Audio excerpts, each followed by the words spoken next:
It is Monday, July, not January. What the heck am I talking January? July 1st. Tuesday, July 2nd, if you're on the East Coast, across the pond, or down under. And this, my friends, is Spaced Out Radio. Hope you had a great day and night coming out of the weekend. And for us Canadians, having a great Canada Day long weekend. I am your host, Dave Scott, broadcasting to you live from the Great White North on top of the mountains of central British Columbia, right here at SOR headquarters. We welcome you to tonight's show, including Revolution Radio. If you want to take a listen to our archives, they are free at youtube.com/Spaced Out Radio. Just do me the favor, hit that subscribe button. Our website is spacedoutradio.com, where we have a plethora of features for you. Rock out to Bumblefoot. You can soon do shopping at our store. We're going to get that going as well. But for the time being, you can read up on Captain Shirk's SOR Newswire and much more. Tonight's show is brought to you by Mighty Moose Beard Oil Company. It's 100% Canadian, 100% natural, taking care of beards around the world. Visit MightyMooseBeard.com. Use promo code SOR2019 today. Many of us have been taught that there is a contentious fight between good and evil.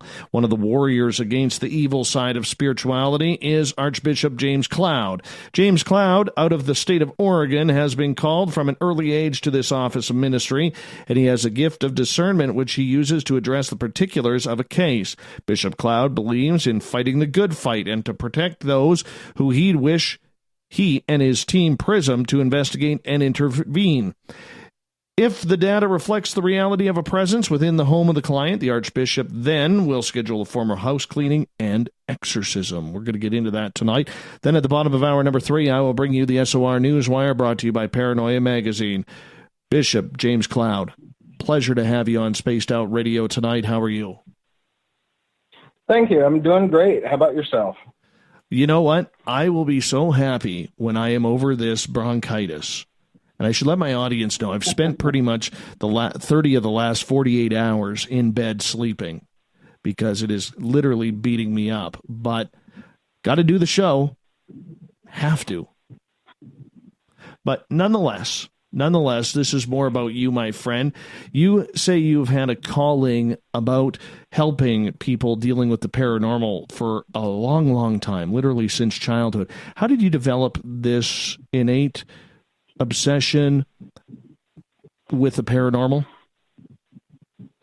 Well, I've had the site ever since I was 4 years old. My family, on both my father and my mother's side of the family, have had the site going back generations. So it was, the paranormal world has always kind of been part of my experience. And so it's kind of like, the old saying, I didn't choose the thug life chose me. Well, it's true for the paranormal, and that's kind of been with me ever since I was a little kid. So when you started getting these little idealisms about the paranormal, what did you know as a kid? How did you learn about this? Well, as a kid, I'd heard stories from, like, my grandmother. She had a story from, I believe it was about 1912, her in her bed with her mom, my great-grandmother, and she was being choked out by a shadow entity. And my great-grandmother was apparently able to grab the entity and throw it against the wall, let out a shriek, and went down into the floorboards and disappeared. So those kind of stories were the normal conversations we would have in the family when we would talk about ghosts or spirits or demons or, a variety of paranormal experiences. And so for me as a child, I saw, because I didn't understand it fully, it was a very frightening thing. Because after the age of 4, I would see the shadow people quite often. I even saw a great uncle that had passed away, and that one was actually very pleasant. He smiled, I smiled, he nodded and walked away. and that was a great uncle that had been dead for 5 years or so. And so it's, you know, it's just been one of those things that's always been with me. And as the years have progressed, I've grew to understand it more. My dad, he was a minister, and he and I would have a lot of talks, and my mom would have a lot of talks. Heck, my mom has seen more stuff than I have, just because she's lived longer, but she's had some pretty outlandish experiences herself.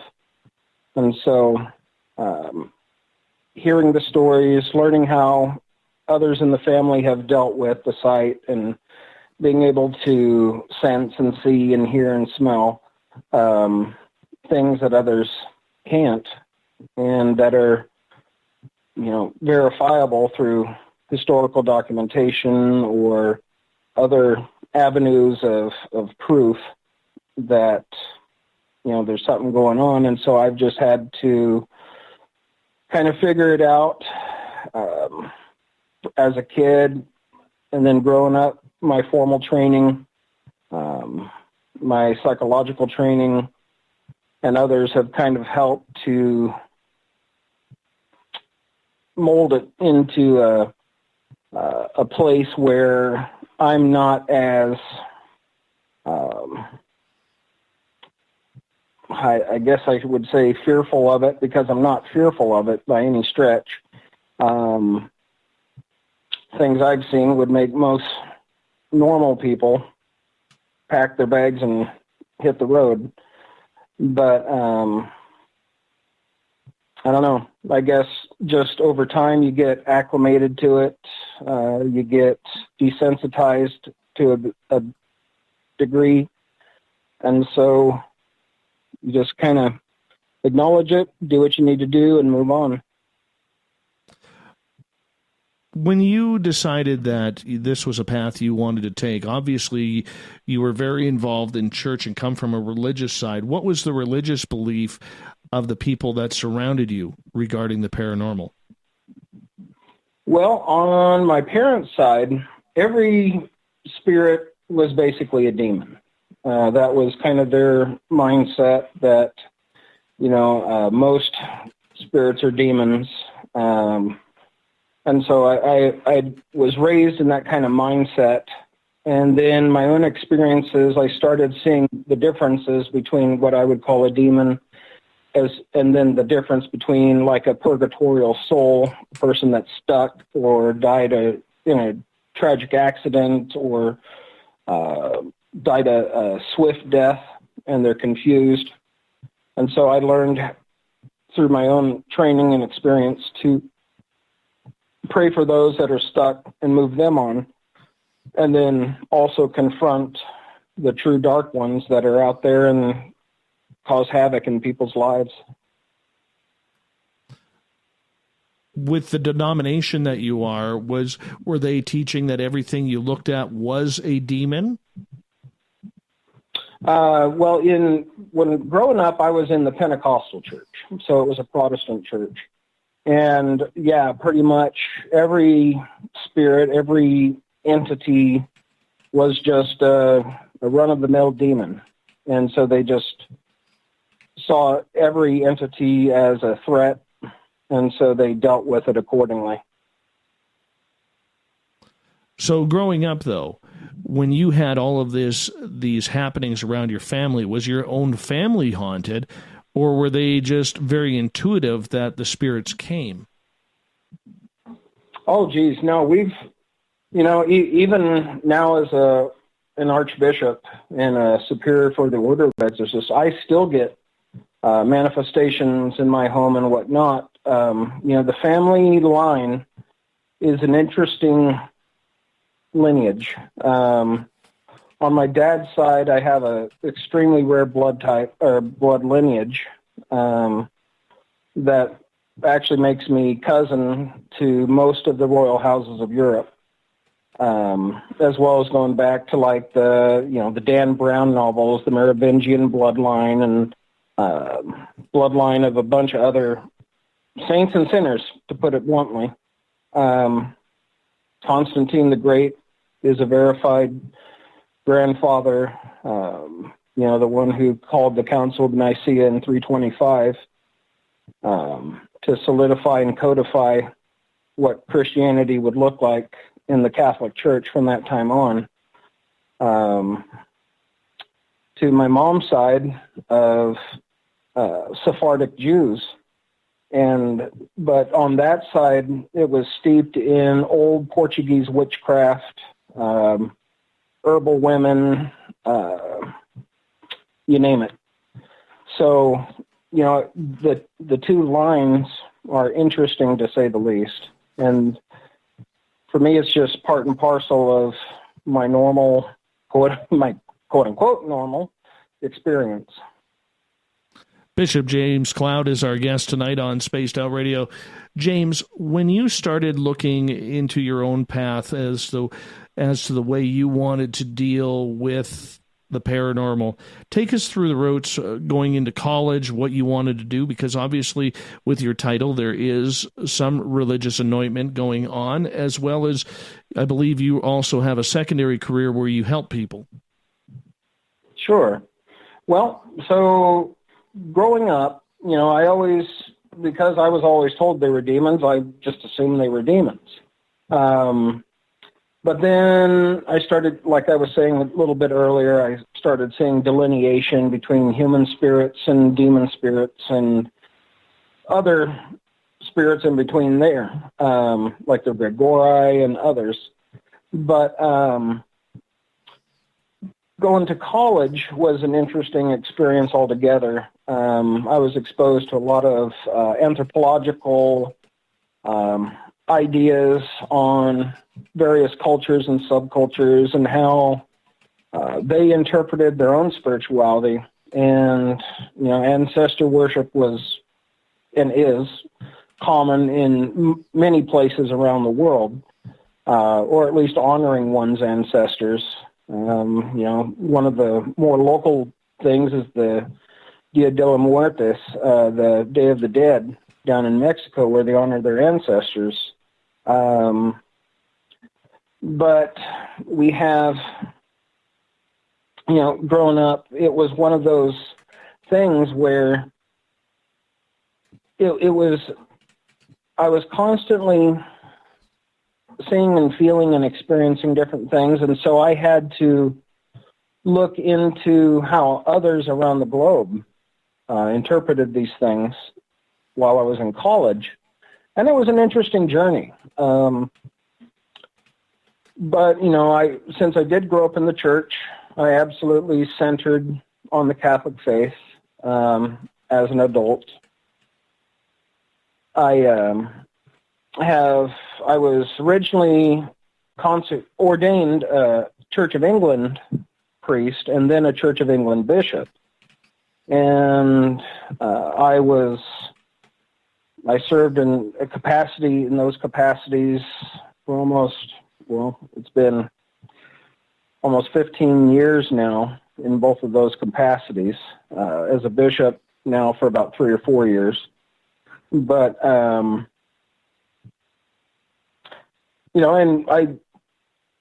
I dealt with praying for those that had passed on, purgatorial souls that, while they're going through that trial by fire, as the scriptures tell us after death, of the burning away of the wood, hay, and stubble, so that what's left is a reward, a treasure, basically burning off the slough of this life to be perfected for the new one.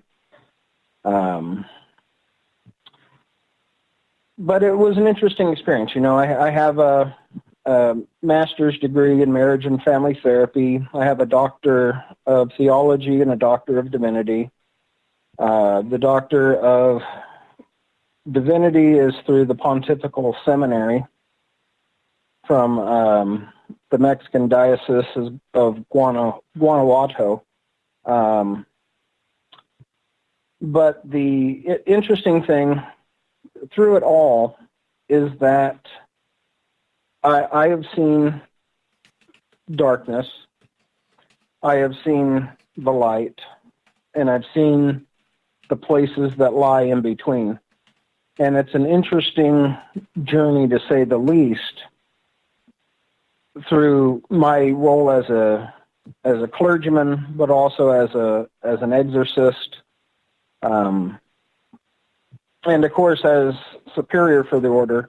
I also have an exorcist and 2 demonologists under me that also have their own cases, do their own things. We all get together multiple times during the month on Facebook, and we message each other in one big group and just kind of compare notes and see what's going on, and if we have suggestions for each other, support for each other. Because I tell you what, the biggest thing about being an exorcist is that it is potentially one of the loneliest positions to be in. Because as an exorcist, people frequently will ask me, hey, what's it like being an exorcist? Is it like the movie? And, I can't fault them for that, because that's their only cultural point of reference for what I do. But I have to tell them, no, most of Hollywood makes an exorcist look weak and frail, and, they're fighting such a powerful enemy. It's not like that. We're actually very normal, quote unquote. We deal with things that people would rather just brush under the carpet, never talk about in families. Unfortunately, a lot of people suffer in silence because they're going to be ridiculed, ostracized, misunderstood, and so many times they just stay silent, and as a result they suffer in silence. I know others that have appealed to the Roman Catholic Church, and many times they're denied, or if their case does go forward, it takes several years of red tape and other processes to go through to verify a lot of things before the Roman Catholic Church will ever touch anything. But as a Anglican Orthodox bishop, I can absolutely cut most of that red tape right out of the way. What role does religion have with the paranormal these days? Because there is so much going on and so much that we have learned what potentially the paranormal could be, and a lot of that does not sit well in the faces of mainstream religion. So what role does the church still have in paranormal activity? Well, actually, the church has it should have a central role in that. I've been personally attacked by other clergymen in the past. That was one of the reasons why I left the Anglican Church, the Church of England, and went with an Orthodox Old Catholic jurisdiction, because they didn't even believe the devil existed, much less that there's spirits or anything else creating mayhem in people's lives. A lot of people are shocked when I tell them, I tell them, why is it such a shock that a person should be an exorcist as a Christian or a Catholic or whatever what title you want to put with that? Because most of Christ's ministry was exorcism. He was consistently casting out spirits, casting out infirmities, casting out different entities that were causing physical, emotional, and mental harm to people in the communities he was in. So, for me, the church should have an absolute central role in it. But unfortunately, you have a lot of churches these days that would rather teach or preach pop psychology or cognitive behavioral therapy or narrative therapy in the guise of preaching the actual word versus just making everyone feel good, everyone's happy, and honestly, that's not even real life. Real life happens in the trenches, in the gutters, in the streets. That's where real life happens, and real life can be ugly sometimes, you know. But a lot of churches are kind of steering away from all of that. It's more easy to brush it aside as, oh, it's just straight mental health. Or, oh, well, you know, we can't help you with that. Go to the next church down the street. And, you know, I can't tell you how many cases I've done and helped people with where they've literally went to every church in their community, and every church has denied them any kind of help other than just saying, oh, well, we'll pray for you, brother. You just go on ahead, and we'll just, you know, sing our songs, and you deal with that stuff. Obviously, it's outside of our expertise. We only got about a minute left before we got to go to break. When you look at the way that many in the church really segregate people who are involved in the paranormal, yet they work on the paranormal themselves, is it a little hypocritical that is actually going on? Oh, absolutely. Yeah, there's no if, and, or but about it. If we believe in a God that's the God of the living and the dead, the God of all spirits, then it should naturally be a part of our expression of faith that we should be able to answer people's questions or at least help them out in the best way possible without, you know, condescendingly patting them on the head and sending them out the door. Right. On that note, I'm going to get you to sit on tight here because we're going to go to break here at the bottom of the hour. Bishop James Cloud is our guest tonight on Spaced Out Radio. We're going to get into some weird, strange cases that he has worked on as well. How can you tell whether it's actual paranormal activity or it's something more personal? Bishop James Cloud is our guest tonight on Spaced Out Radio. I apologize for that. His website, frjamesstpatricks.wixsite.com, if you want to check it out. Highly suggest you do. More Spaced Out Radio coming up right after this.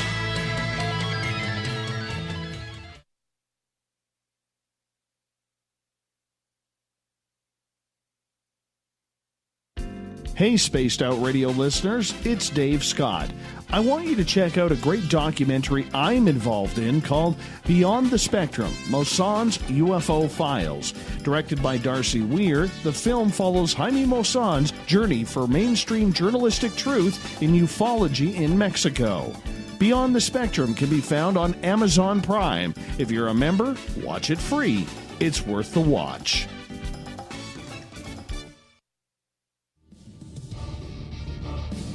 Come get spooked at the 4th Annual Forest Moon Paracon in Cedar-Woolley, Washington, Saturday, September 28th. UFOs, ghosts, aliens, Bigfoot. Speakers include Mike Morin and Jason Jordan, R. Keith Andrews, and Dave Scott from Spaced Out Radio, and so much more.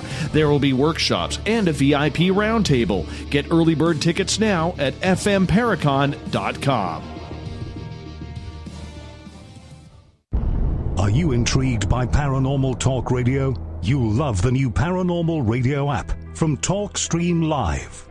You'll find a great selection of talk shows covering UFOs, ghosts, strange phenomena, and much more. Download the Paranormal Radio app now and start listening to the very best in paranormal talk entertainment, including the network you're listening to right now, the Paranormal Radio app, free in Google Play and the iOS App Store. Looking for the stories of the strange and weird that you will find hard to find anywhere else? Check out the SOR Newswire on our website. Our writers, led by Captain Shirk, are scouring the world for the oddest and most bizarre stories we can find. Everything from weird crime to suspenseful and paranormal. We're working hard for you to bring you the most intriguing news of your day. Check out the SOR Newswire at spacedoutradio.com today. A timepiece is a reflection of who you are, and what better way to show off the real you than with an Escape watch? Escape is a lifestyle brand accessorizing your days and nights. Choose to escape and create the life of discovery that you deserve. Dream, play, unite with your own personalized Escape watch. Head to escapewatches.com. There is no time like the present to enjoy your escape. Use promo code SMF2017 for your 20% discount today. Are you having encounters with the paranormal, supernatural, or ufological that you cannot explain? Look no further than the SOR Sightlines Report, brought to you by the Experiencers Support Association. This is Ryan Stacy, head of the Research Association, TESA. Soon on the Spaced Out Radio website, you will be able to file your reports and have them researched for you. We are independent and ready to help Spaced Out Radio listeners today.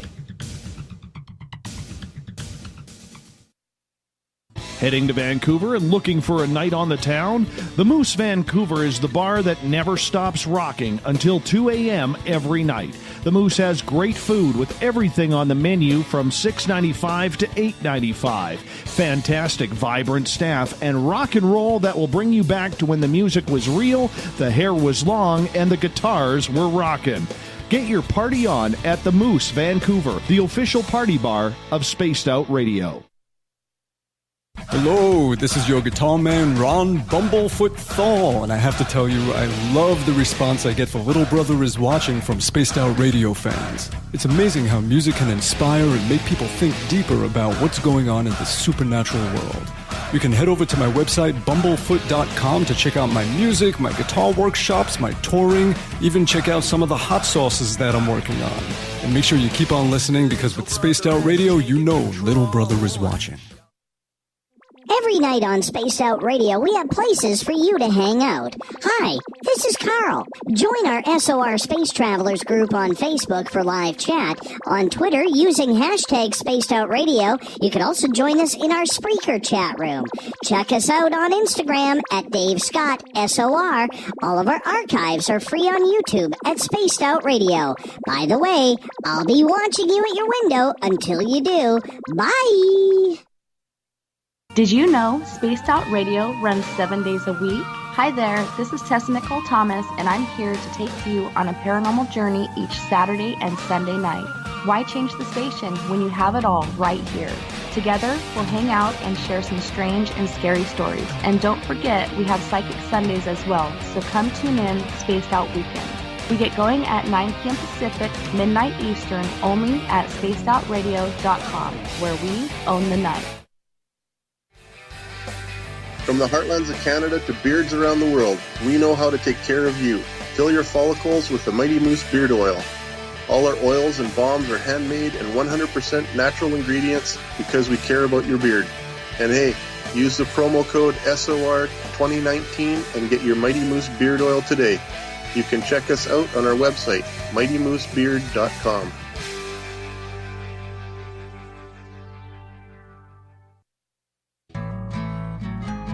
Looking for a place to advertise at a very reasonable cost?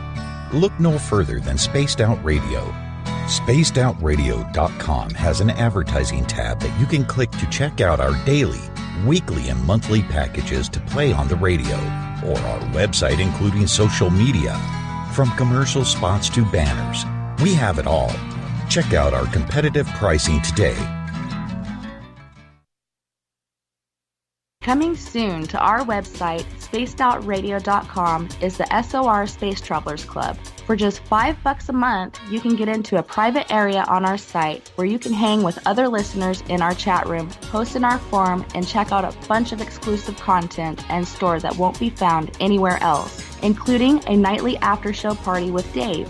It's going to be the best $5 a month you're going to spend. The SOR Space Travelers, only at spacedoutradio.com.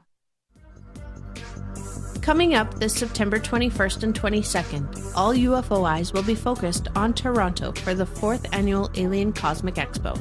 Come listen to some of the biggest names and experiencers in ufology. Travis Walton, Paul Hellyer, Richard Dolan, Paula Harris, Grant Cameron, Randy Kramer, and Spaced Out Radio's own Dave Scott. Tickets are on sale now at aliencosmicexpo.com.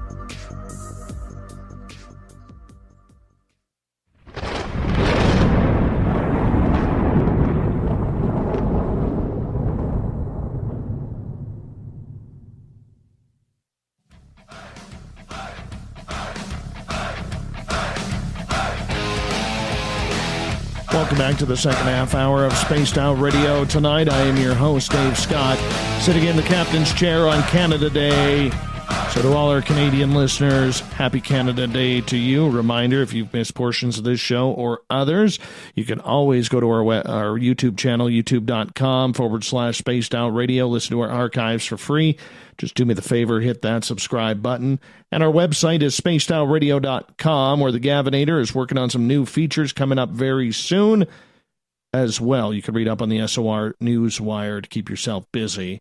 Tonight we are talking with Bishop James Cloud. He is a paranormal investigator who helps clean this world from the demons, the ghouls, and hopefully the ex-mother-in-laws out of everywhere, because we need to be safe around here. Bishop Cloud, welcome back to the show. Thanks, sir. Tell me about the story when you ran into your first demon. What happened? Oh, wow. This would have been when I was about 6 years old. I remember I was in our family's home when we were living in Northern California. This dark shadow entity would appear on multiple nights. I would initially hear it walking down the hall, and then I wouldn't see anything. But it would stop at the bedroom door of my room. Well, after a few nights of hearing the footsteps on, I would say, sixth or seventh night, I actually saw a shadow entity shaped like a man. It wasn't the typical shadow person with the fedora or red eyes or anything like that. It was just shadow. And I remember rolling onto my left side looking at it, and as I was about to call out to my dad, it rushed up right to my face, and from the shadow emerged a bleached skull. And that, I can't tell you how far I levitated out of the bed screaming on that night, as that was the first time any of them had been provocative towards me, or trying to really scare me, other than in the periphery, just observing. This one had a it must have really liked to scare the little diapers off of a kid, and it did so. Whether it was that particular one or multiple ones over the years as a kid, I remember so many nights I would call out to my dad because I would see them in my room, or they would bum rush me, or and it was always when my parents were asleep, I was alone, I'd hear the noises, and it'd wake me up, and there they were. And, it was that they reeked of decaying flesh. It smelled like a corpse that was sitting out in the sun, kind of that real pungent smell, like a dead animal, like you would smell on the side of the road, but you're getting a full nostril full of its scent. And that combined with the visual, it left no doubt in my mind. If it wasn't a demon, it was something that really, really disliked me. What did you do to upset it? I was a kid. You know, you never know. Maybe I, played in the wrong area, but see, that entity followed me and my family no matter what house we went to. We could move, because my dad and mom liked to move around a lot because my dad worked in different places. And so we would move either in the foothills outside of Sacramento, in Jackson, Pine Grove, Pioneer, or down in Stockton, California, or in that area. And no matter where we went, we experienced things. My mom would experience things. Now, my dad, even though his line had the sight, my dad never saw anything. My mom said, he probably wouldn't know a ghost if it bit him. But everyone else in the family, in the direct lineage, had the ability to see, and people call it a gift. Sometimes, especially as a kid, I would say it's more of a curse than a gift. But because there's some things you can't unsee, where you really wish you hadn't saw. At any time did these beings try to attack you or to take you over to the other side? No. They seem to be prevented from attacking me directly physically. I remember multiple dreams, though, in the past of battling these things in my dreams as a kid and as well as a teenager, but nothing while I was awake. And that's kind of been the calling card for a lot of these things, even as an exorcist. As an adult, I have been physically attacked. I have photos on my Facebook page and other things where I get the triple scratches. Like I have one photo, it's pretty typical. I had the triple scratches from my wrist down to my elbow while I was in the shower. And, these things as an adult, they try to get me in the most vulnerable places. It sounds kind of comical, but it's either I'm on the commode or in the shower. Two places where if something's going to attack you, you're pretty vulnerable. Whereas elsewhere, I grew up being a fighter, and I'm all fight and no flight. So I guess they see it as a quick and easy way to get my attention.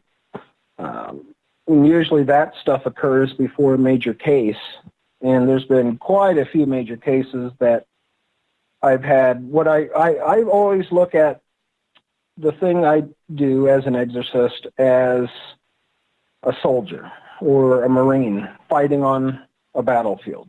The enemy sends out scouting parties. They do little hit and run missions. They check you out before you actually get onto the field. And I basically just see it as, par for the course. I don't get too freaked out when I'm scratched or hit or anything else. I even had one case, I did a possession case not more than a month ago. And as I turned my back on the person possessed, it felt like a massive ice pick went into my right shoulder. And I didn't give it the benefit of even grunting.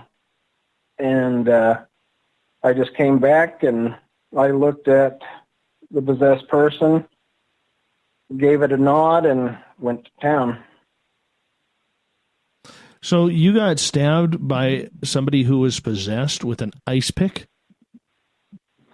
No, it felt like someone had stabbed me with an ice pick.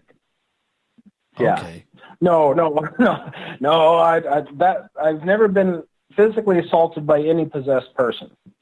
Well, that's good. I usually take a lot of precautions to make sure that doesn't occur. I've done so many property exorcisms. It's not uncommon for even my exorcism team to get attacked while we're out in the field. So when we talk attacked here, what do you mean by attacked for people who've never experienced it? So when I talk about being attacked, I'm talking about being hit, scratched, punched, pushed, hair pulled, and not gently. These aren't love taps.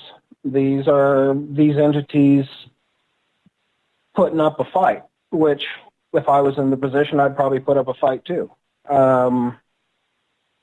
But so when I talk about attack, I'm talking physical attacks that we can show each other, say, well, here's this bruise, here's this scratch. Well, it's usually not just a scratch. It's so what folks need to keep in mind when I'm called out onto a case, it's not just to go explore a haunted hospital or something like that. When I'm called out onto a case, the proverbial crap has hit the fan, and people are frightened for their very lives. And there is a lot of horror going on. There's a lot of mayhem, a lot of chaos in people's lives and in the property. And so for me, so folks should know, a typical haunting isn't going to have all of these things.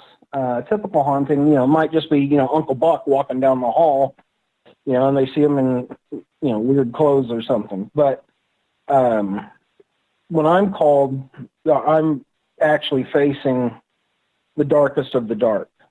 And me and my team really put our bodies on the line too. How can a spirit physically harm you?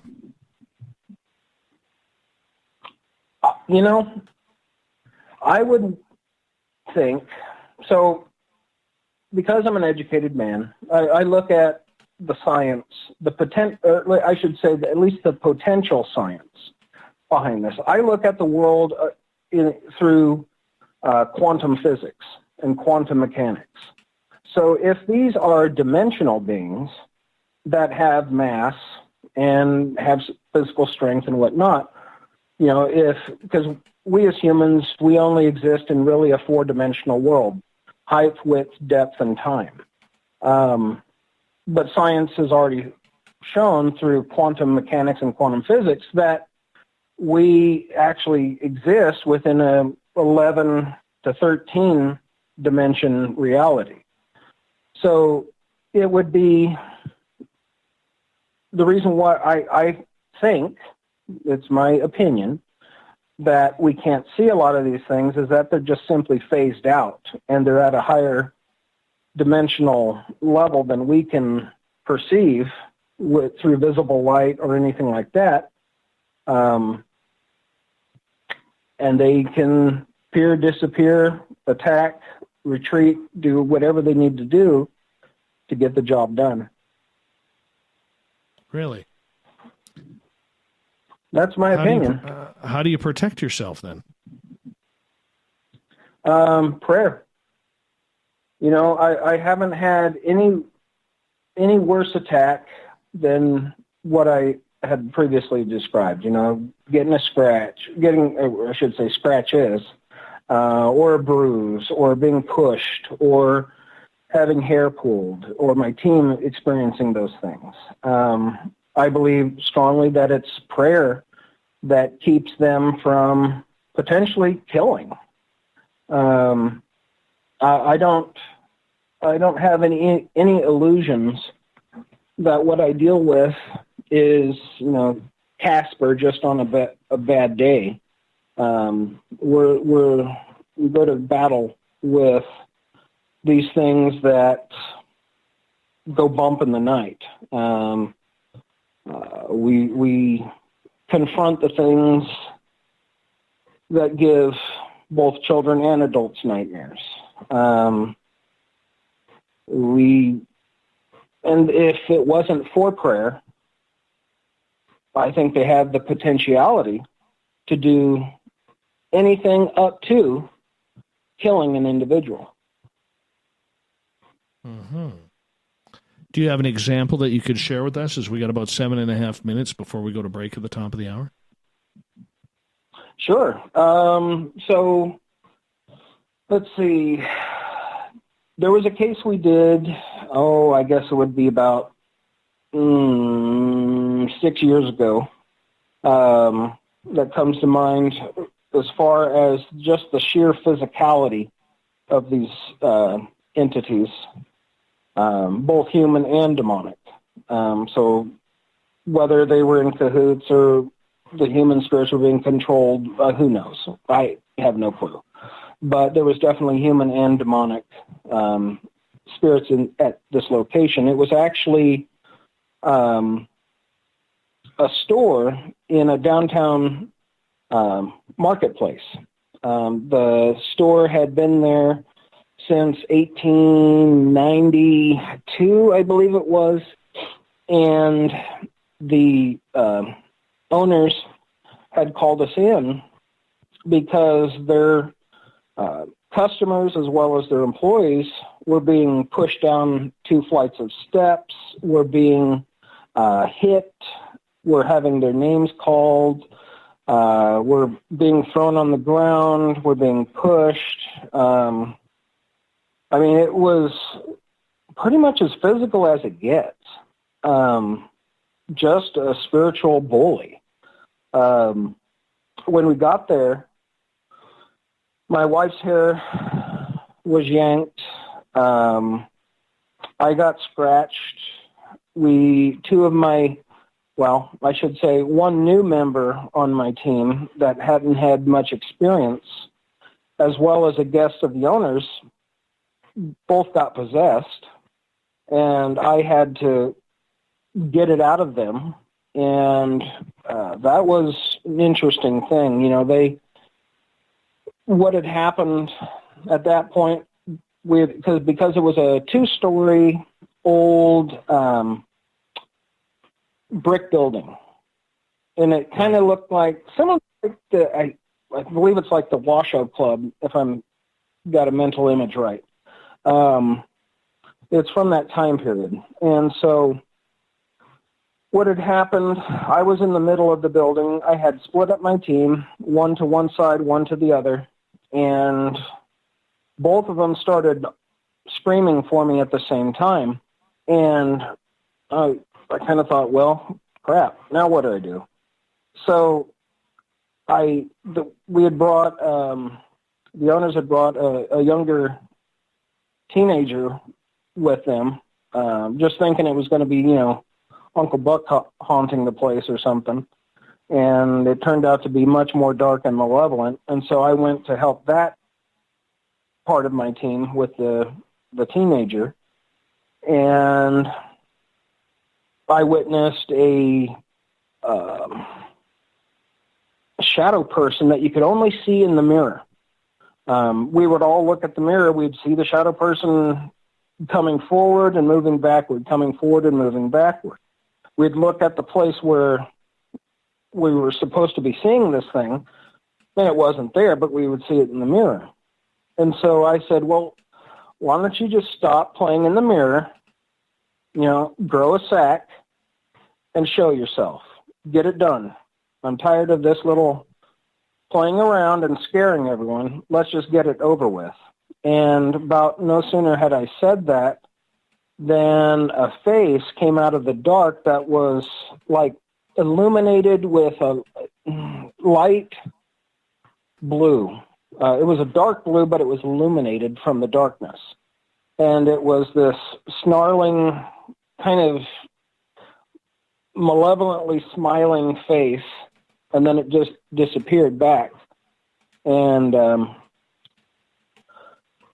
so I did my thing there. I got it at least backed off from that team, so I went to my other team, part of the team in the back, And my team member, she goes, I think these two are possessed. They're acting really weird. I said, okay, describe weird. And so I get back there and I look, and they both turn around and look at me, and their eyes have nothing but murder in them.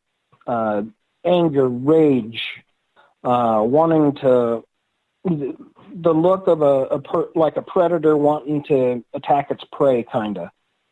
And I basically said, I tried to, make it light at first. Hey, what's going on, guys? You see you kind of acting funny. And the new member on my team, he goes, you can't do anything about us. I said, really? And he goes, your God is worthless. You're pathetic. You're weak. You're nothing. We can do whatever we want. And so I let it go on for about 30 seconds, it just shooting its mouth off. And I got angry. And I said, shut up in the name of Jesus Christ and follow me. And they both just fell silent. The murderous eyes didn't stop, but they went quiet, and they followed me. And I said, get out of the building. And as soon as they walked out the threshold of the building, both of them fell over onto the sidewalk, and they had no memory of the last 10 minutes. And when I described what had been going on, they were completely shocked. And the new team member actually was slightly traumatized from the whole experience. What traumatized him? Not being able to control his body, not being able to control the words that were coming out of his mouth, and I think he was a little embarrassed on top of it. It was, I didn't hold anything against him. I knew what actually was talking to me. It wasn't him. And that's, if I had $1 for every time a possessed individual spouted off with something, or, did that laugh or whatever else they do, I'd be a pretty rich man. So I don't let it shake me or bug me or anything else, because, most of the time, 99.9% of the time, that's about as much as they can do, is shoot their mouth. And so I just do what I have to do. Bishop James Cloud, I'm going to get you to hold on here, because we are going to go to break at the top of the hour here. Bishop James Cloud is our guest tonight, exorcist, demonologist, paranormal investigator out of the state of Oregon. We got him for another 90 minutes. We're going to get into your questions as well. So if you're in one of the chat rooms like the SOR Space Travelers, sitting near Uncle Dale's mustache, make sure you get your questions in capital letters. We'll get up to them. More Spaced Out Radio in Hour 2 coming.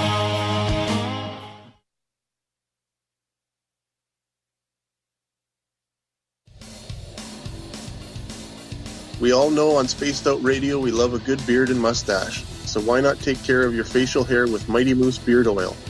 Made in Canada, we're taking care of beards and stashes around the world. We use 100% natural ingredients with our oils and balms to make your whiskers feel silky smooth. Use promo code SOR2019 at MightyMooseBeard.com today.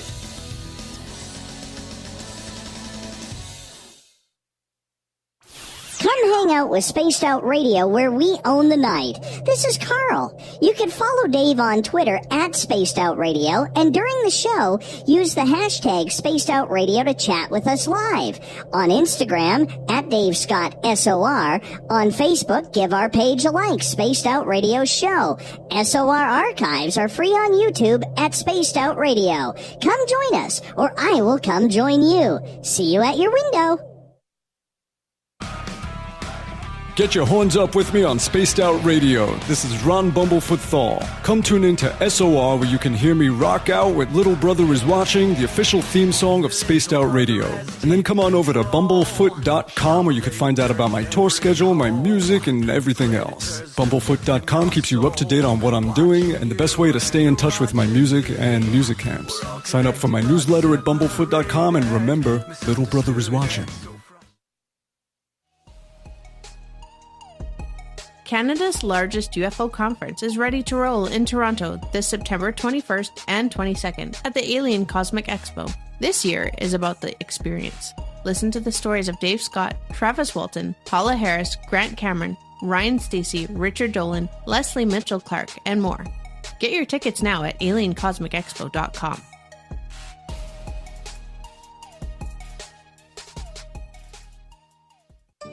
Find your escape where time has no limits. It's about living today and cherishing the heritage of yesterday. A spirit of adventure for what is new, with the nostalgia of the past. Your timepiece is a reflection of who you are. Life surrounded by beauty from the world around us to the soul within. EscapeWatches.com. There is no time like the present to enjoy your escape. Use promo code SMF2017 for your 20% discount today.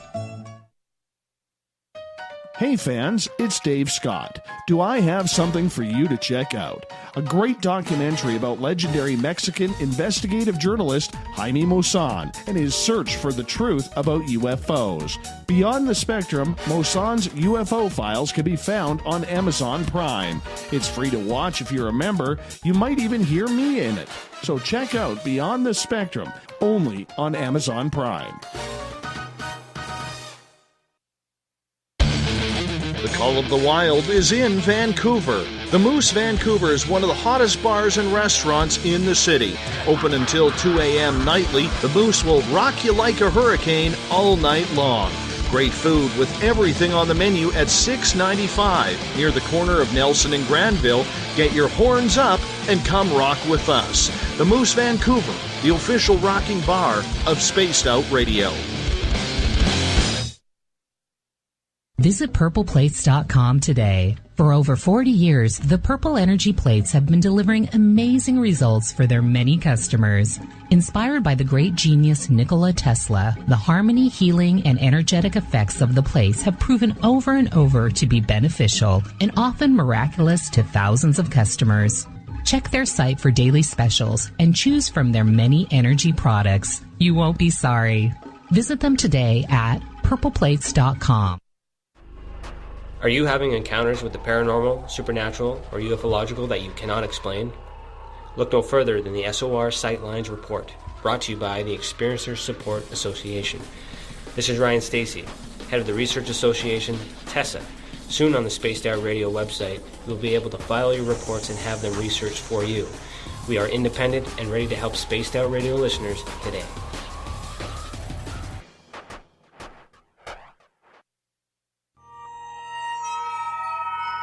You hear footsteps in the empty room above you.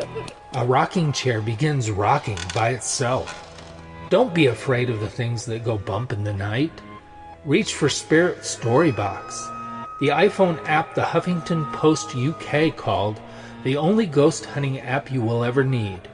Spirit Storybox. The spirits are telling their stories. Are you listening?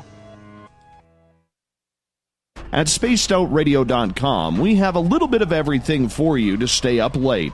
So while you're there, check out our SOR Newswire, where our team brings you stories of the weird and strange to the WTF from around the globe. News on Bigfoot, UFOs, paranormal, Darwinian-type crime tales. It's the stories that the mainstream media usually won't touch. Well, we got them all on the SOR Newswire, only at spacedoutradio.com.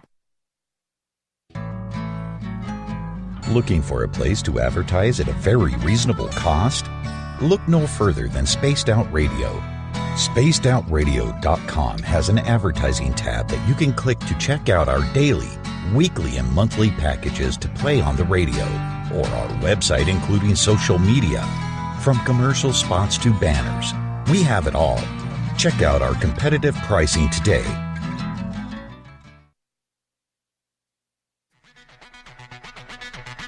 Come get spooked at the 4th Annual Forest Moon Paracon in Cedar Woolley, Washington, Saturday, September 28th. UFOs, ghosts, aliens, Bigfoot. Speakers include Mike Morin and Jason Jordan, R. Keith Andrews, and Dave Scott from Spaced Out Radio, and so much more. There will be workshops and a VIP roundtable. Get early bird tickets now at fmparacon.com. We are getting ready to relaunch the SOR Space Travelers Club at spacedoutradio.com. For $5 a month, you can join us for a plethora of features found nowhere else. Hang out in a private chat room during the show and after party. You can check out some exclusive content and a store specifically for you, as well as a private listener forum where you can post your thoughts, stories, and pictures. The SOR Space Travelers Club, coming soon to spacedoutradio.com. So, you love talk radio? Then you'll love TalkStreamLive.com. TalkStream Live is always on, 24/7, with the best streaming talk shows. Find your favorite talkers and discover some new ones. It's free, readily available online or on mobile with any smartphone or tablet. Finding your favorite talk shows all in one place has gotten a whole lot easier. Just go to TalkStreamLive.com. Be sure to download the free apps from Google Play or the iTunes App Store. The freedom to post what you want, when you want. That's the social media freedom you need. Social Media Freedom is the free app in your app store. No need to worry about going to jail or being shadow banned any longer. It's the freedom to say what you feel. The freedom to know Big Brother isn't watching. It's the way social media is supposed to be. Social Media Freedom. It's time to set yourself free. Download from your app store today. You're listening to Spaced Out Radio with Dave Scott. Follow Dave on Twitter at Spaced Out Radio and on Facebook, Spaced Out Radio Show. Welcome back to the second hour of Spaced Out Radio. Tonight, I am your host, Dave Scott. Thank you so much for joining us.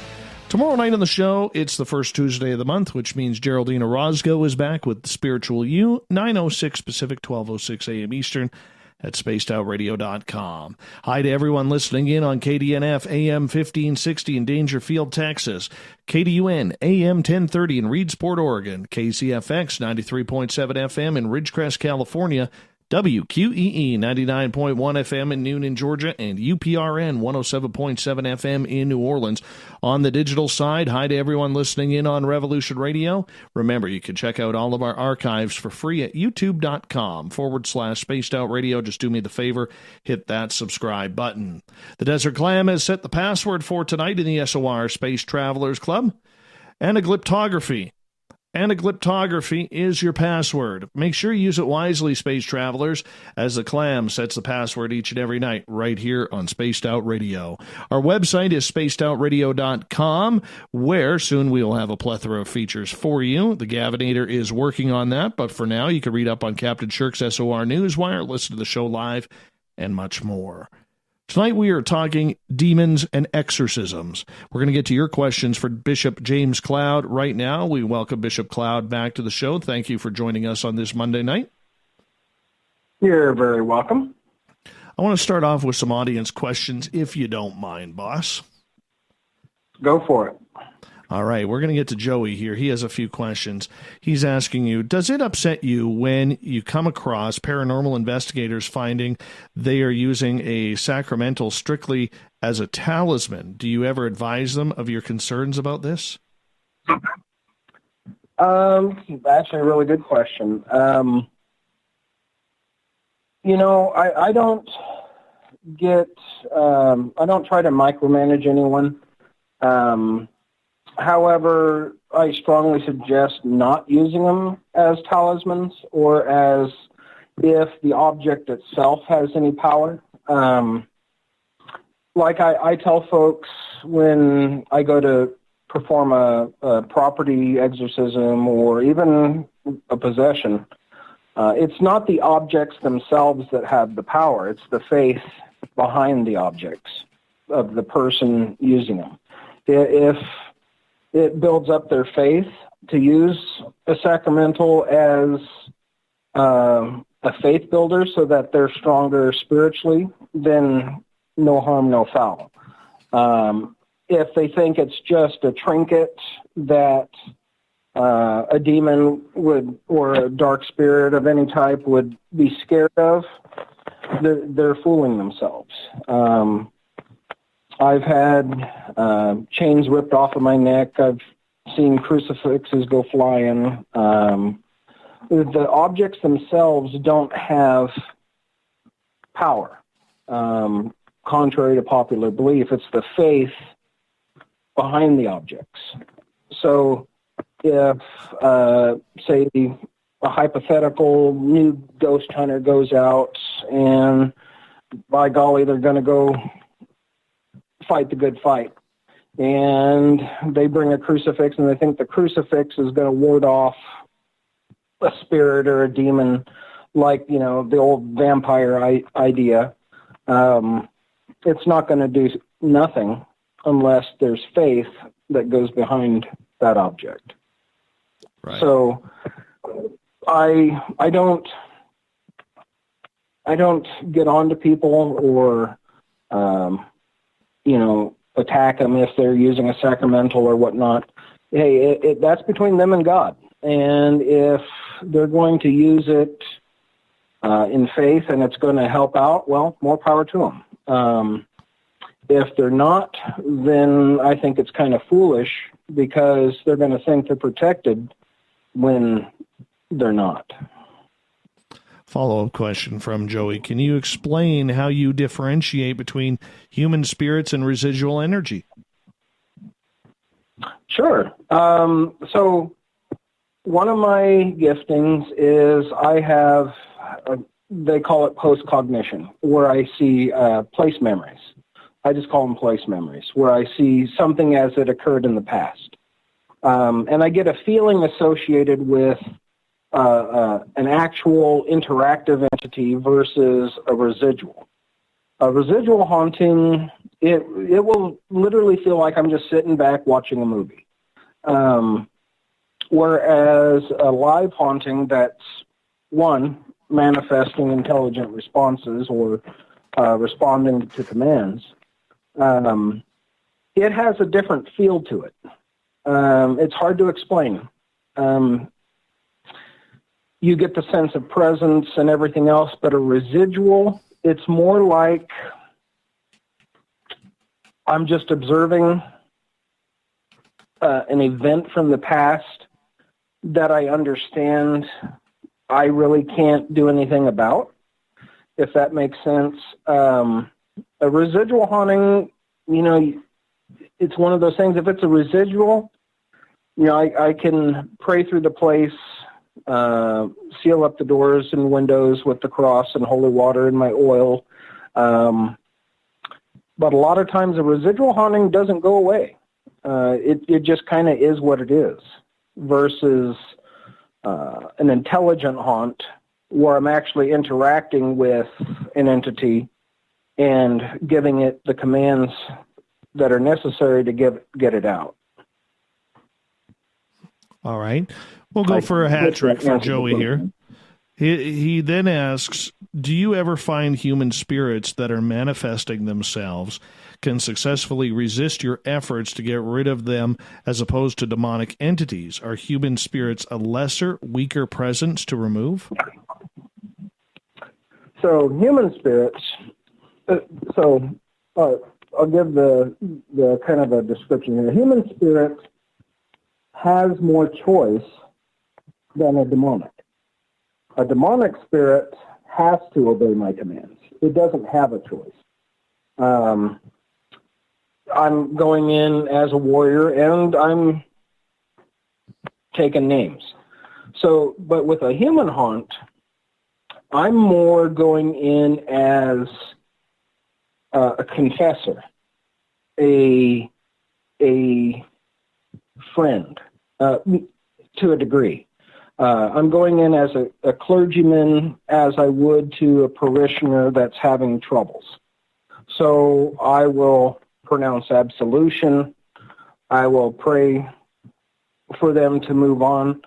Most of the time, they do, because they were stuck and they needed that extra nudge to get them out. And My method is much different when it's a human spirit. I'm very compassionate toward a human spirit, whereas a demonic spirit, they hate me, I hate them, and the feeling's mutual. There's an understanding. But with the human spirit, they do have an element of choice, but I do, through Christ, am able to keep them subdued if necessary. But most of the time, a human spirit doesn't want to be there in the first place. They're stuck, or they're confused, or they just there's something unresolved for them, and I help resolve that for them.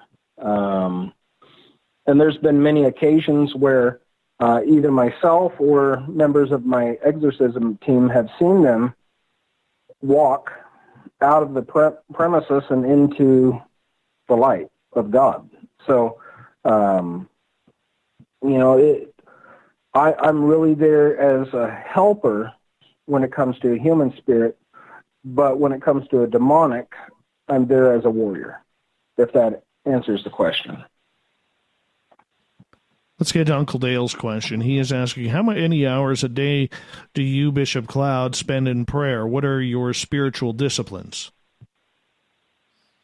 Well, I have to be in prayer, especially before a case.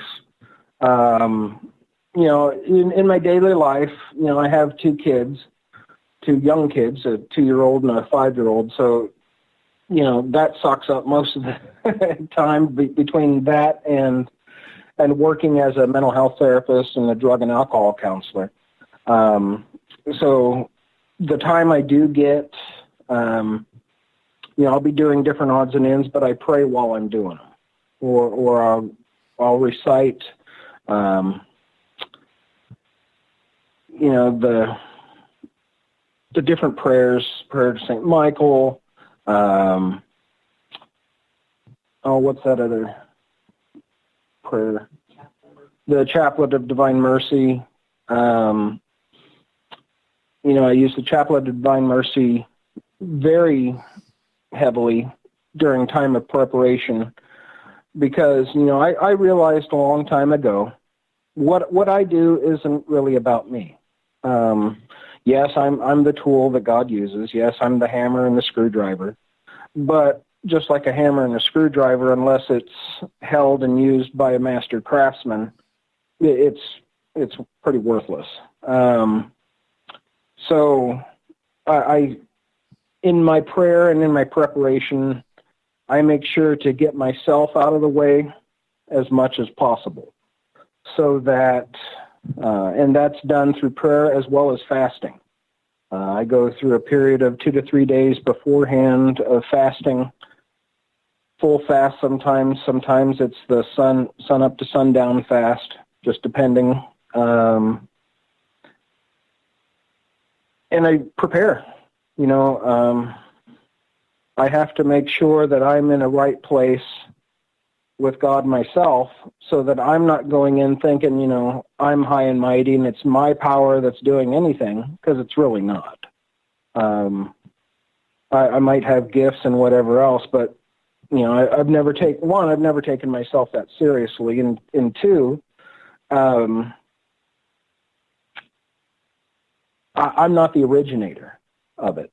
So I put myself aside as much as I can, humanly possible, so that when I go to a place, I'm truly acting as the vicar of Christ, the placeholder of Christ, to the people, to the location, so that healing can happen, if that answers the question.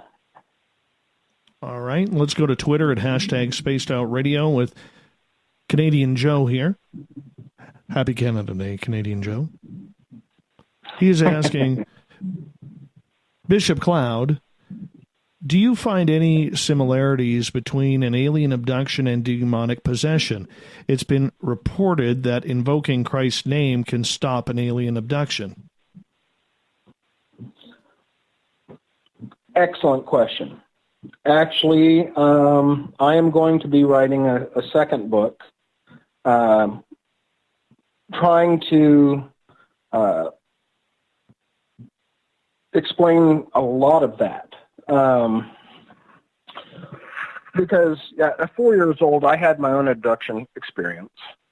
A lot of folks, I tell folks I'm an open book. You just need to know which page to turn to. So if they don't ask, I don't tell because, people think you're weird. And no probes were involved. But yes, there is a great similarity between an abduction or even an alien visitation experience and a haunting, for that matter. So there are a lot of manifestations in the environment that both alien visitations as well as hauntings, there is a lot of commonality there. So, as far as a possession is in my experience over my 20-plus years, the possession is strictly a demonic piece. Now, a person can be influenced or, but this is barring any underlying psychiatric disorders. A schizophrenic or a schizoaffective, schizophreniform, or anything like that, some sort of psychotic disorder. If there is no evidence for a psychotic disorder, then a person that has had an actual alien encounter may be influenced or have different thought processes than a person that has not had those experiences. I can tell you from my own experience, I look up at the night sky in a knowing way. But I've had a lot of, UFOs and myself go back way, way back. So an exorcist that's also had encounters, maybe that answers the question in and of itself. So with you having alien encounters and being part of the church as well, there's a lot of people who believe that everything that comes from space is demonic in one way or another. Are you saying that's not true? No, it wouldn't be true. We know, so when we look at Judaic writings, the Jewish writings, we look at the Book of Enoch, for instance, with the Watchers, the Grigori, I believe it's Psalm 82 with the Divine Council. You see both holy and unholy entities in the heavenlies. It just says the heavenlies. Well, we know that when you look at the Greek words for those, it can mean the atmosphere or it could be outer space. I understand where people are coming from because Satan is described as the prince of the power of the air. So absolutely, these things can be demonic. Sure, absolutely. But there's also the possibility that these are also holy angels or holy entities, holy individuals, shall we say. If we take, I personally take the Genesis chapter 6 literally. It kind of goes back to that Zechariah stitching some of his thoughts on things, but I come at it from a different angle. If the Watchers that fell, the Grigori, were able to genetically mate with human women, then they're very close to us genetically. They're just more advanced. They're something else. But, so for instance, we couldn't have a human and a gorilla try to make a baby. The genetics just aren't there to make it happen naturally. Sure, you could probably make some sort of chimera in the lab or something, but from a natural perspective, we're too far even though it's minuscule on the genetic piece, for a human to mate with a gorilla and create a hybrid. However, these Grigori or watchers are so close to us genetically that they were able to do so, however, with distinctive abnormalities in the physical features with their offspring, such as the Nephilim. So 6 fingers, 6 toes, double rows of teeth, huge size, but every Nephilim were intrinsically evil. Not one of them was redeemable. Not one of them did any good. They were all violent, mercenary, warrior, conqueror kind of individuals. So from that perspective, that it tells me that there is more than just the generic demon in outer space. Right. We got time for one more question here. We're going to go back to Joey here. What are the typical ways demonic entities disguise their actions as human spirits, and how do you expose them? One of the primary, that's an excellent question, by the way, Joey. One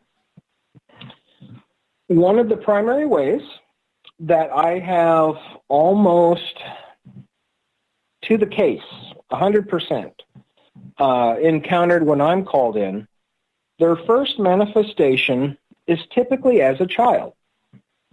So you'll hear the little kid footprints or footsteps, the giggling, the whatever through the house or whatnot, and you're like, oh, poor little kid, they're lost or they're trapped. How sad. So you create an emotional opening for these things. And when I've been called in, almost invariably, when I hear stories of a child spirit, there's always some other darker entity with the child. Well, I would put forth that it's the one and the same entity. It's just trying to get the emotional hook in you so that you will open yourself to it to some degree so that it can then start infiltrating your life. Kind of like the old Trojan horse.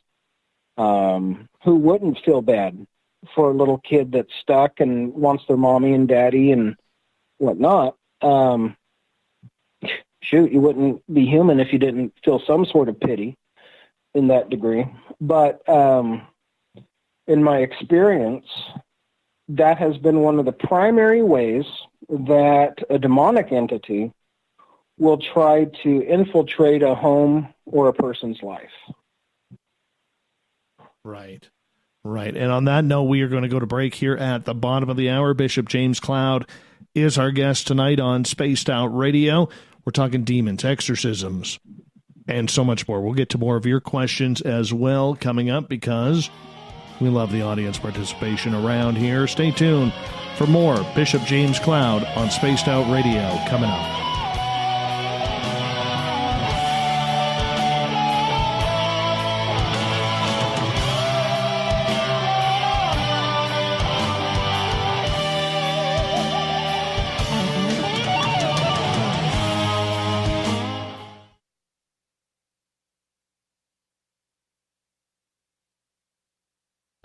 Hey, Spaced Out Radio listeners, it's Dave Scott. I want you to check out a great documentary I'm involved in called Beyond the Spectrum, Mosson's UFO Files. Directed by Darcy Weir, the film follows Jaime Mosson's journey for mainstream journalistic truth in ufology in Mexico. Beyond the Spectrum can be found on Amazon Prime. If you're a member, watch it free. It's worth the watch. Coming up this September 21st and 22nd, all UFO eyes will be focused on Toronto for the 4th Annual Alien Cosmic Expo. Come listen to some of the biggest names and experiencers in ufology. Travis Walton, Paul Hellyer, Richard Dolan, Paula Harris, Grant Cameron, Randy Kramer, and Spaced Out Radio's own Dave Scott. Tickets are on sale now at aliencosmicexpo.com. Did you know Spaced Out Radio runs 7 days a week? Hi there, this is Tessa Nicole Thomas, and I'm here to take you on a paranormal journey each Saturday and Sunday night. Why change the station when you have it all right here? Together, we'll hang out and share some strange and scary stories. And don't forget, we have Psychic Sundays as well, so come tune in Spaced Out Weekend. We get going at 9 p.m. Pacific, midnight Eastern, only at spacedoutradio.com, where we own the night. A timepiece is a reflection of who you are, and what better way to show off the real you than with an Escape watch? Escape is a lifestyle brand accessorizing your days and nights. Choose to escape and create the life of discovery that you deserve. Dream, play, unite with your own personalized Escape watch. Head to escapewatches.com. There is no time like the present to enjoy your escape. Use promo code SMF2017 for your 20% discount today. From the heartlands of Canada to beards around the world, we know how to take care of you. Fill your follicles with the Mighty Moose Beard Oil. All our oils and balms are handmade and 100% natural ingredients because we care about your beard. And hey, use the promo code SOR2019 and get your Mighty Moose Beard Oil today. You can check us out on our website, mightymoosebeard.com.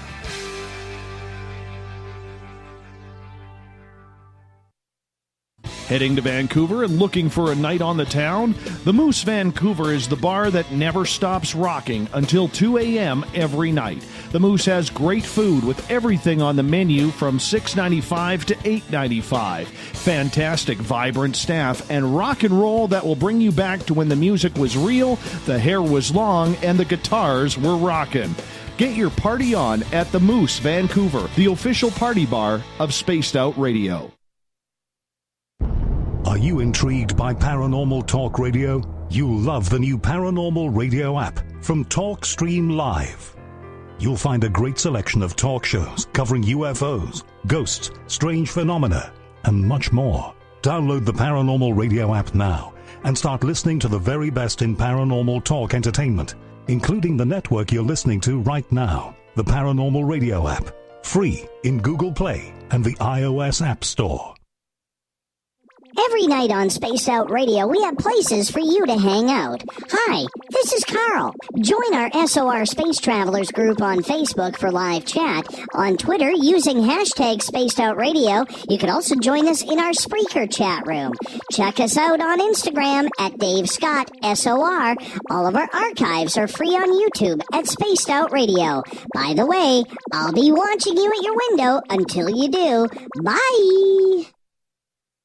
Hello, this is your guitar man, Ron Bumblefoot Thal, and I have to tell you, I love the response I get for Little Brother is Watching from Spaced Out Radio fans. It's amazing how music can inspire and make people think deeper about what's going on in the supernatural world. You can head over to my website, bumblefoot.com, to check out my music, my guitar workshops, my touring, even check out some of the hot sauces that I'm working on. And make sure you keep on listening, because with Spaced Out Radio, you know Little Brother is watching. Looking for the stories of the strange and weird that you will find hard to find anywhere else? Check out the SOR Newswire on our website. Our writers, led by Captain Shirk, are scouring the world for the oddest and most bizarre stories we can find.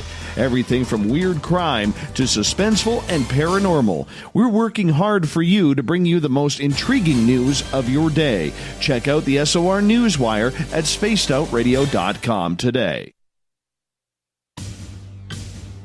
Are you having encounters with the paranormal, supernatural, or ufological that you cannot explain? Look no further than the SOR Sightlines Report, brought to you by the Experiencers Support Association. This is Ryan Stacy, head of the Research Association, TESSA. Soon on the Spaced Out Radio website, you'll be able to file your reports and have them researched for you. We are independent and ready to help Spaced Out Radio listeners today.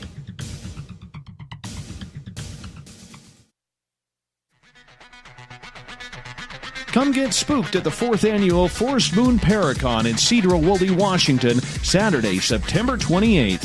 UFOs, ghosts, aliens, Bigfoot. Speakers include Mike Morin and Jason Jordan, R. Keith Andrews, and Dave Scott from Spaced Out Radio, and so much more. There will be workshops and a VIP roundtable. Get early bird tickets now at fmparacon.com.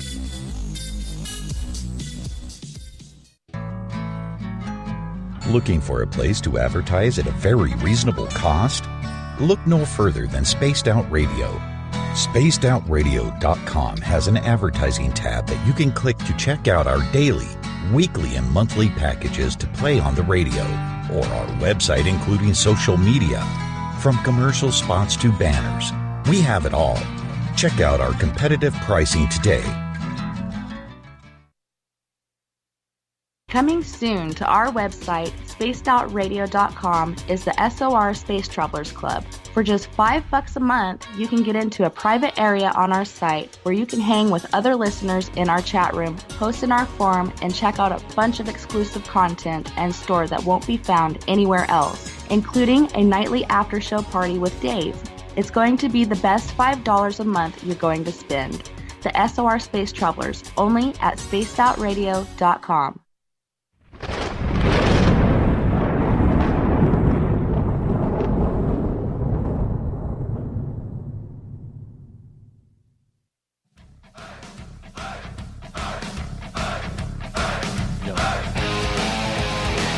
We pass the halfway point of Spaced Out Radio tonight. I am your host, Dave Scott. Thank you so much for coming along for the ride tonight. Talking exorcisms, demons, so much more with Bishop James Cloud. Before we bring the bishop back on, I want to remind all of you that if you've missed portions of this show or others, you can go to our YouTube channel, youtube.com/Spaced Out Radio. That's where we store our free archives. Just do me the favor, hit that subscribe button. And our website is spacedoutradio.com, where the Gavinator will be making new features here coming up in the next short while. For now, you can read up on the SOR Newswire and so much more. Bishop James Cloud is taking your questions tonight regarding exorcisms, demons, the paranormal in general. Mr. Bishop, welcome back. Thank you, sir. All right. We're way behind on the audience questions here, so I will get to them right off the bat here. Renee down in New Zealand is asking, Bishop Cloud, have you been dealing with shadow people or shadow men? And what is your thoughts on them? Demons, dimensional, or alien? Well, actually, a great question. I've had the experience with the shadow people ever since I was 4. And that actually started for me personally after alien encounter and an abduction experience. So for myself, I don't think, I don't think the two are related. However, they seriously could be. As far as shadow people go, I think by and large, most of the property exorcisms that I've worked on, people have reported seeing those type of entities. I would say, if they're of a demonic origin, which some definitely have been, it'll manifest in their behaviors. So a shadow person just is kind of there watching out of the periphery and then disappears. It might be nothing to worry about. Versus a shadow person that is actively seeking to scare, harm, infiltrate the family or anything like that, then definitely that would be a cause that would lead more credibility that it is of a darker origin. Could they be human spirits? Sure. Could they be demons? Absolutely. Could they be part of the alien experience? Absolutely, it could. I've learned to try to take a broad look at things and not make assumptions right out the gate as to what nature they are until I've actually put boots on the ground and I'm actually there, trying to figure it out for the family. If the family is saying, hey, I see a shadow person and they're attacking us at night or whatnot. Absolutely. That's most likely a demonic. Very few times have I encountered a human spirit that was violent or mean. And of those, I typically will tell the individuals that, there is a Jewish belief that a truly evil person in life can become a demon in death. Basically, they've worked for the dark side all their life, so that they basically get recruited into the dark side after death. So, could be both human and demonic in that case. There's a lot of unknowns. I typically judge the entity by its behaviors. So if it has evil intent, if it's malevolent, I'll just make the assumption that it's working for the dark side, and I'll deal with it accordingly. All right, let's move on in the questions here. Catherine is asking, Bishop, what are your opinions on exorcising a child diagnosed with multiple personality disorder and trying to exorcise a single personality? That would be more along the lines of, I'm trying to think of the word. It's late at night. My brain kind of connecting the neurons right now. It would be along the lines of like a suggestibility. So if the person believed, or the child believed, that it was that personality was a demon versus the other personalities, it may, a big may, be therapeutic. However, as an exorcist, I would not exorcise a person diagnosed with multiple personality or dissociative identity disorder, especially a kiddo, because one, anything I do as an exorcist can be very, very frightening for a child. And so I don't want to contribute to the disorder by immediately running in, waving my hands, and saying demons are everywhere. I don't want to cause any harm to the child. And typically, a child that has dissociative identity disorder has been through enough trauma as it is. They've usually went through profound physical or sexual attacks. They've typically experienced even profound neglect. They've been through hell and back, and they don't need myself as an exorcist to compound the situation by telling them now that they have a demon on top of it. Now, that's not to say if the kiddo knows Greek and Latin and Aramaic and is crawling up the wall, and then, yeah, I think the kid might have a demon going on. But if there's no other manifestations other than, this other personality acts a bit cantankerous, that's simply the brain working through the trauma itself. And that's pretty true for most dissociative identity disorder sufferers as it is. And I have never exorcised anyone with that diagnosis, adult or child.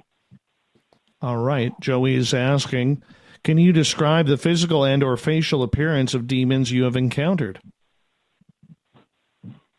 Sure, absolutely. Boy, I'm thinking over cases that have really stood out to me. We were called out to a location not far from here, from our home here in Medford, Oregon, Southern Oregon. It's a historical little ghost town. say ghost town, but it's really three buildings.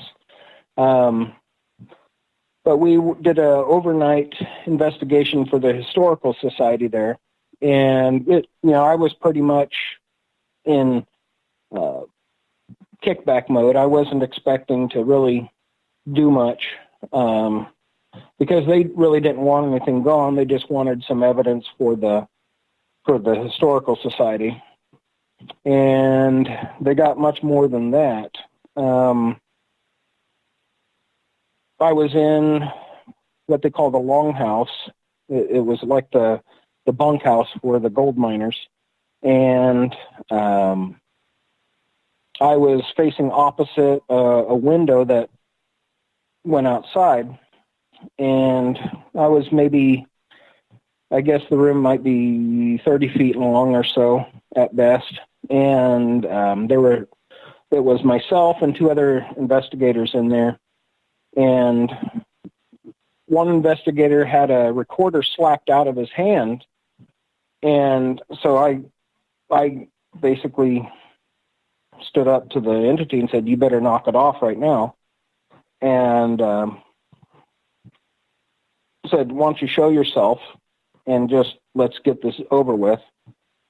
And about that time, we saw a shadow silhouetted against the window. And it was a typical shadow person at first. And I was like, oh, okay, it's a shadow person being rude. And then I saw a wing come unfold from its back, also silhouetted against the window. That was the first and only time I've ever seen a wing on a shadow person. But it was an odd wing. It had... you know how a bat wing has the kind of arches on the bottom of it, where the spiny features of the wing protrude? Well, it had a central arch in the middle with a secondary arch going up to the tip of the wing on top. And I'd actually someone had drawn it for me from my description. The other investigators just saw the shadow person from a different angle, but I saw it straight on. And so they just saw the shadow person instead of the actual wing coming out, too. In another case, it was a home. At first, I was thinking, I'm not really sure this place is haunted, per se. They're having some issues, but I'm not really feeling that oppressive heavy feeling that I typically feel in a dark haunt. And so I was praying through the house, and I was on the second floor of the home, and I turned around the corner, and there standing was a shadowy entity that very muscular, probably 6.5. I'm 6'2", so it was about 7 feet tall. And it had huge ram horns on its head. And I took a swing at it. It scared me, so I got mad and took a swing at it. And it disappeared. So that was another feature that I can't say I've seen beyond that one. With the horns. There was another entity that I'd seen. This started out as a child's playmate. It was one of their invisible friends, quote unquote. The kid kept saying, its name is Citri. And so I was like, Citri? That's a weird name for a kid's playmate. And so I looked up resources, and I discovered it's like the sixth prince of hell and, all these other things. And I'm thinking, well, that's interesting. And this particular one could masquerade as both an incubus and a succubus, which coincided with the reports in the home. The mom was being held down and raped by the entity, beaten, It was bad. It was akin to the old movie, The Entity. I think that was made in like 1979 or something. But the name that came forward, everything about it was both a male and a female, hermaphroditic, demonic entity. And then, of course, it had underlings with it, black shadow masses. Another type that I've seen, another feature, I was called out to a home. They heard, again, 2 little children running in the attic, and they thought, oh, it's just 2 little kids having fun, blah, blah, blah. But they were having other darker things happen in the house, too. And so I was called out, and as I went upstairs into the attic, I saw these things head on, not as shadows, but like just flesh and blood standing there.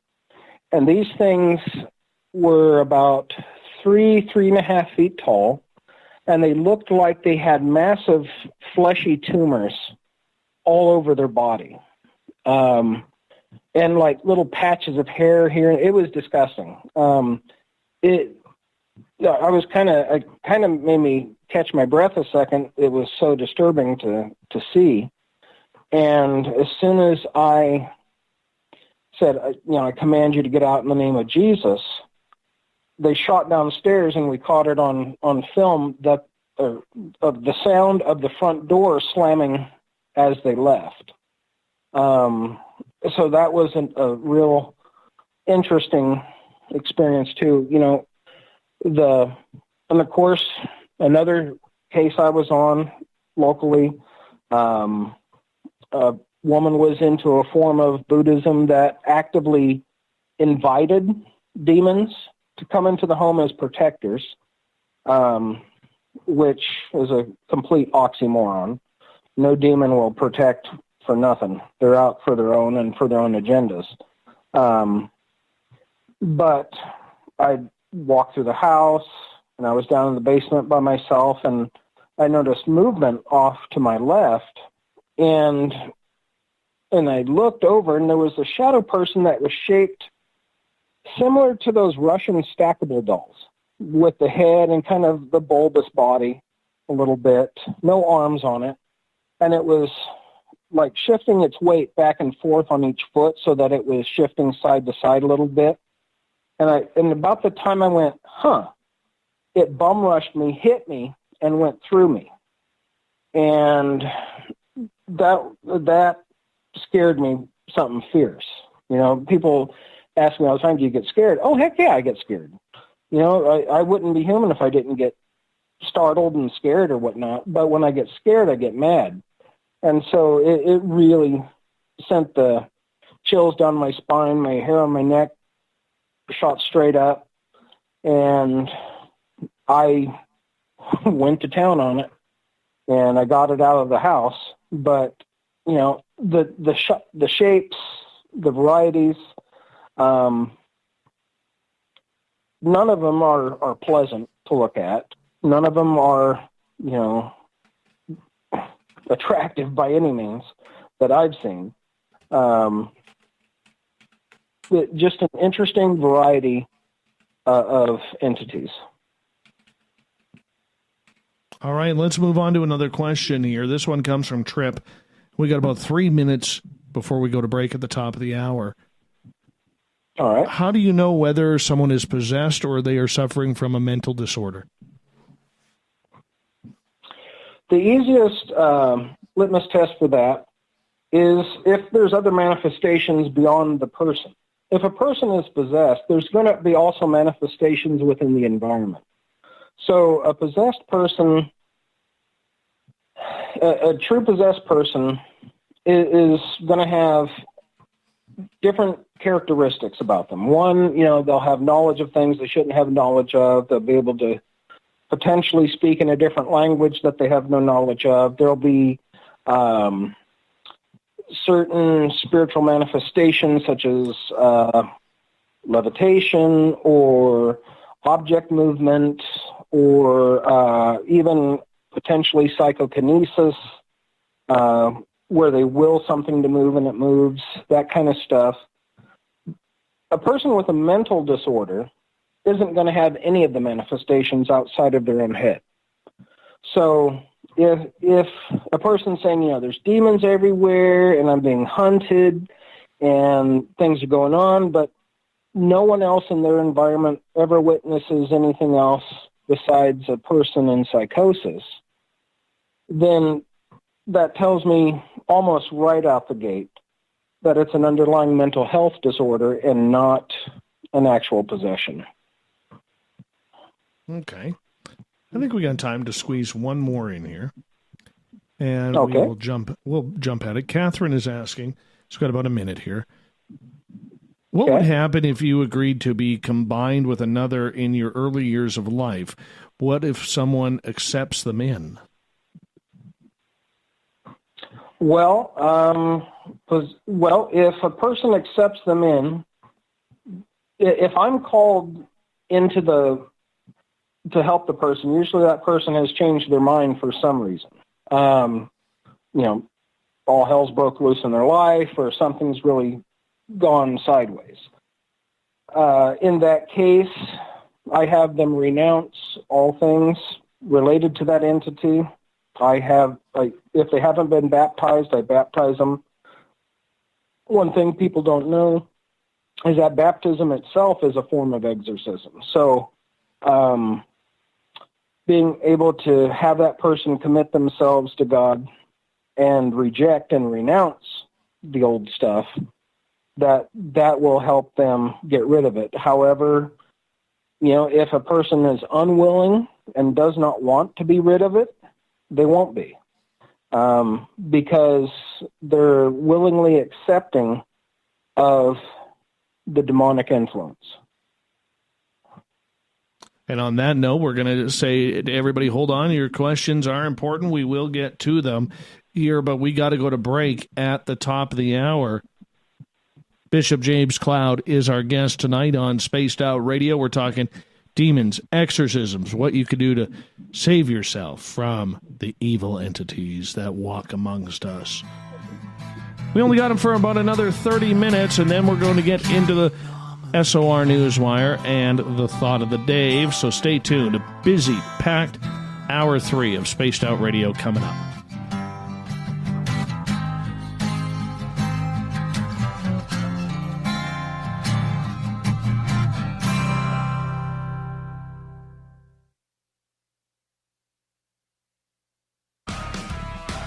Get your horns up with me on Spaced Out Radio. This is Ron Bumblefoot Thal. Come tune in to SOR, where you can hear me rock out with Little Brother Is Watching, the official theme song of Spaced Out Radio. And then come on over to bumblefoot.com, where you can find out about my tour schedule, my music, and everything else. Bumblefoot.com keeps you up to date on what I'm doing and the best way to stay in touch with my music and music camps. Sign up for my newsletter at bumblefoot.com, and remember, Little Brother Is Watching. At spacedoutradio.com, we have a little bit of everything for you to stay up late.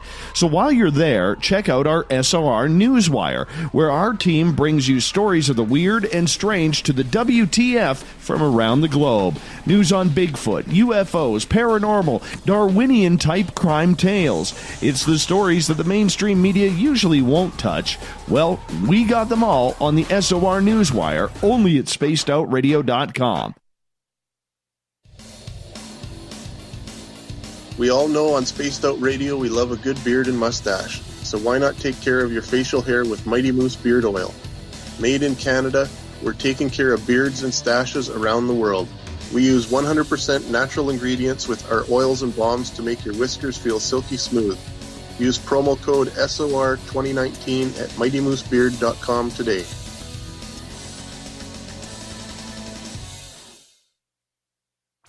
Come hang out with Spaced Out Radio, where we own the night. This is Carl. You can follow Dave on Twitter at Spaced Out Radio, and during the show, use the hashtag Spaced Out Radio to chat with us live. On Instagram, at Dave Scott SOR. On Facebook, give our page a like, Spaced Out Radio Show. SOR archives are free on YouTube at Spaced Out Radio. Come join us, or I will come join you. See you at your window. Find your escape where time has no limits. It's about living today and cherishing the heritage of yesterday. A spirit of adventure for what is new, with the nostalgia of the past. Your timepiece is a reflection of who you are. Life surrounded by beauty from the world around us to the soul within. EscapeWatches.com. There is no time like the present to enjoy your escape.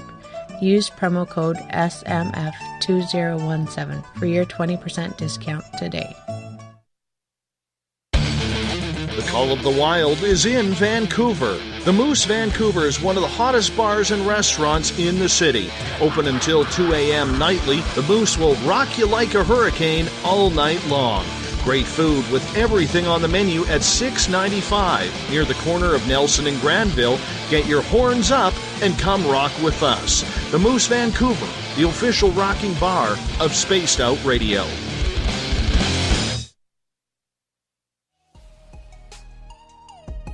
Canada's largest UFO conference is ready to roll in Toronto this September 21st and 22nd at the Alien Cosmic Expo. This year is about the experience. Listen to the stories of Dave Scott, Travis Walton, Paula Harris, Grant Cameron, Ryan Stacey, Richard Dolan, Leslie Mitchell-Clark, and more. Get your tickets now at aliencosmicexpo.com.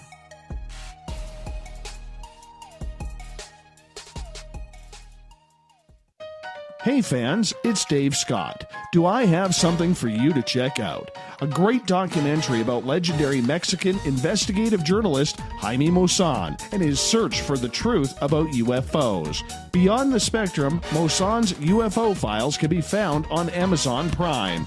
It's free to watch if you're a member. You might even hear me in it. So check out Beyond the Spectrum, only on Amazon Prime. Visit purpleplates.com today. For over 40 years, the Purple Energy Plates have been delivering amazing results for their many customers. Inspired by the great genius Nikola Tesla, the harmony, healing, and energetic effects of the plates have proven over and over to be beneficial and often miraculous to thousands of customers. Check their site for daily specials and choose from their many energy products. You won't be sorry. Visit them today at purpleplates.com. So, you love talk radio? Then you'll love TalkStreamLive.com. TalkStream Live is always on, 24/7 with the best streaming talk shows. Find your favorite talkers and discover some new ones. It's free, readily available online or on mobile with any smartphone or tablet. Finding your favorite talk shows all in one place has gotten a whole lot easier. Just go to TalkStreamLive.com. Be sure to download the free apps from Google Play or the iTunes App Store.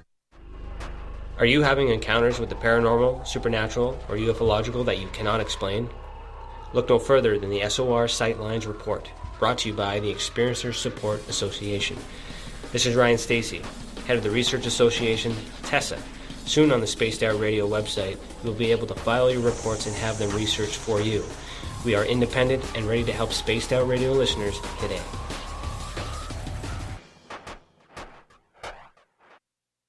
From the mile-high mountains of Colorado to all of you around the world, this is Tessa Nicole Thomas, and I invite you to stick around spacedoutradio.com for Saturday and Sunday nights where I host Spaced Out Weekends. Let me take you on a wild ride of weird and strange topics, from ghosts and ETs to remote viewing, psychic phenomena, and so much more. We get going at 9 p.m. Pacific, midnight Eastern Time on Spaced Out Weekend, where we own the night. On the first Tuesday of every month, I encourage you to come along for a journey with me, Geraldine Orozco, on The Spiritual You.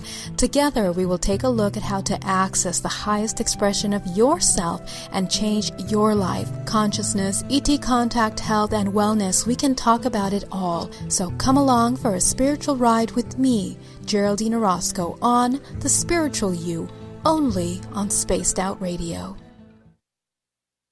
the freedom to post what you want, when you want. That's the social media freedom you need.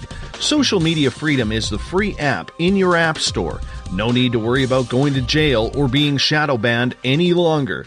It's the freedom to say what you feel. The freedom to know Big Brother isn't watching.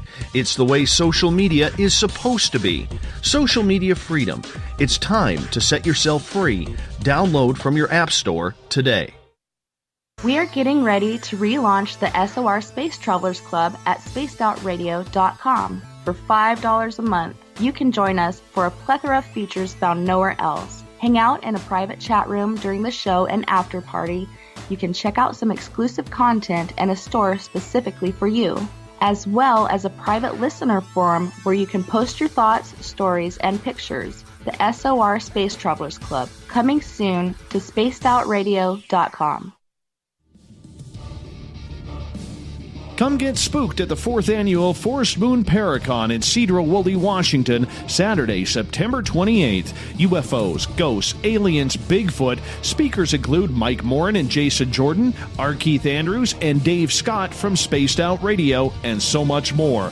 There will be workshops and a VIP roundtable. Get early bird tickets now at fmparacon.com.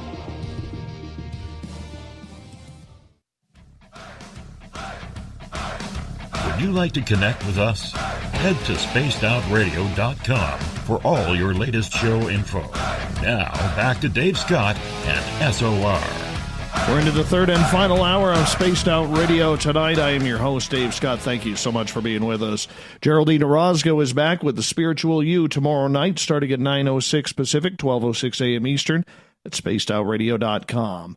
Hi to everyone listening in on UPRN 107.7 FM in New Orleans, in Noonan, Georgia, WQEE 99.1 FM, down in Ridgecrest, California, KZFX 93.7 FM, in Reedsport, Oregon, KDUN AM 1030, and down in Dangerfield, Texas, KDNF AM 1560. On the digital side, hi to everyone listening in on Revolution Radio. Great to have you with us. Remember, all of our archives are free at youtube.com/Spaced Out Radio. Just do me the favor, hit that subscribe button. The Desert Clam has set the password for tonight in the SOR Space Travelers Club. Anaglyptography. Anaglyptography is your password. Make sure you use it wisely, Space Travelers, as the Clam sets a password each and every night right here on Spaced Out Radio. Our website, still under construction, but getting further ahead. The Gavinator is working on it, is spacedoutradio.com. You can read up on the SOR Newswire, listen to the show live. More features coming very, very soon. For the final time tonight, we introduce Bishop James Cloud. He is an exorcist, demonologist, paranormal investigator, helping those who have problems with the spirits on the other side. Bishop Cloud, thank you so much for joining us tonight. You're very welcome. Happy to be here. We got a bunch of questions still from our audience lined up here, so we're going to try and rattle through a bunch of these. Joey is asking, do you find the rosary to be a powerful tool in your work? The rosary can absolutely be a powerful tool if it strengthens the person's faith. Just like with any tool, if it's used correctly, it can be, a benefit at any time.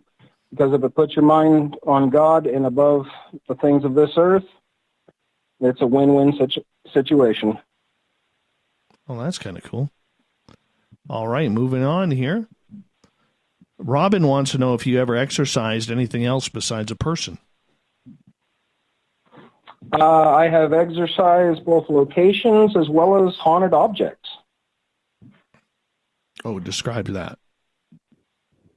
On one case that I was on last year, there was a Native American hybrid skull of a cow with a horse's tail shoved in the cranium of the skull with Native American symbols all over it. Person had kept it from a previous owner, and the previous owner said, "Oh, it's a good luck charm." Well, my connections in the Native American community, they're like, "No, that's kind of the exact opposite of a good luck charm." and it was actually the source of the haunting for that location. And so I anointed it with oil, sprayed it with holy water, broke the attachment on it, and we disposed of the skull, and the haunting stopped. Very cool. Very, very cool. All right, let's move on here. Catherine has an experience here she'd like to get your opinion on. She goes, I was working at a construction site, a place where I recorded videos of UFOs. I thought this was about 2014. I would be sitting there, and all of a sudden my entire vision would go black. My body would slump over, and I couldn't even control myself. And the only way I would escape it is if I could barely get out the word Jesus. And when I did, it left, and I was fine. That is one of my experiences I share with you. Don't know if it was a possession or what exactly it was. Wondering what your opinions are of it. Well, that could have been a lot of things. It could have been UFO related. It could have been a spiritual activity. I know in order to possess a person, it will typically knock a person out of control of their body. I've never seen them go completely out. Usually it's as if they're watching a movie screen. They're hearing the words, they're hearing and seeing their movements, but they're not able to control it. Of course, there was that one time where the investigator and the guest couldn't remember anything for 10 minutes. Heck, it could even been a biological thing. You know, it might have been a TIA, a mini stroke, or it could have been a low blood sugar. There's a lot of things that it could have been. But without further knowledge, I wouldn't be able to give you a solid answer on that one. All right, moving on here to the next question that we have. This one comes from Nikki. Since you do this type of work, how do you protect your children from not only your line of work, but from spirits, good or bad, either in your home or when you're away from home and they're not with you? For example, when at stores or in a friend's home or when running errands, you have them with you at that time. Well, the biggest protection I can do for my children is to pray with them and to pray over them. Pray that their guardian angels watch over them. But I also understand, you know, I'm in a unique situation of having it in the lineage as well. So if they got the sight, they got the sight. And they might experience things, but neither one of them have had any negative experiences over the years. You protect them, though. Absolutely. Perfect. It's through prayer and faith. Yeah. Excellent. Okay, moving on here to another question. This one comes from Joey. Do you consider purgatory to be a state of entropy or an actual place of cleansing, or both? Purgatory, the easiest way to describe purgatory is a believer's trial by fire. So a purgatorial spirit is one that believed in God and life.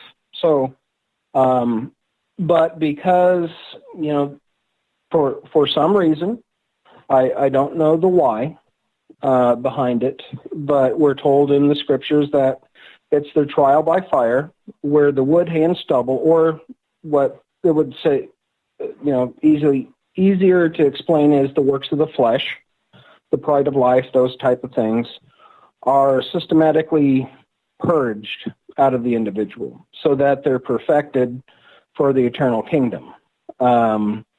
So purgatory is, I think, is misunderstood to some degree. It's not a place, it's a state of being where a person is working through some of those things that occurred in life. Why that's necessary, I don't know. A smarter person than I might have a better answer on that. All right. Let's continue on here with the questions because I know there's a few more. Susan is asking, what do you think about priests? Yeah, I'm not going to get into that. Actually, on a paranormal level, I will ask it. What do you think about priests traumatizing children with this? Oh, a priest, any clergyman, priest, or minister, or anything, should use wisdom in the way that they approach these type of things with kids. You don't want to scare a child so that they can't function normally without looking over their shoulder every day thinking, that the demon's going to get him or something along those lines. So any clergyman, any minister needs to have literally kids' gloves when dealing with hauntings, ghosts, apparitions, or whatnot when children are involved. For myself, if children are involved, I usually don't have them present during the exorcism of a property. If they've been having activity in the child's room or anything like that, I usually have them stay with an in-law or grandparents or something, and then me and their parents do the work. All right. Joey is asking, there are a lot of opposing opinions concerning the use of paranormal devices, especially if you understand their technical capabilities. Do you approve of their use, or do you believe in their claims of entity detection and communication? Well, I would say it's a yes and no answer. There are some good devices out there that can find evidence. There are apps out there that are total charlatanism. You have, especially like the free ghost apps where, you see the little ghost on the screen or something. That's purely entertainment. And usually they say it's entertainment at some point in the sales pitch. But really the best equipment to use is a good recorder, your own instincts, and of course a good camera to document any activity. All right, we got one more question here. This one comes from another Joe. He's got really nice hair. It says, if the human body is 75% water, couldn't a priest bless the water in someone's body to make it holy? Well, so I will answer that question by saying,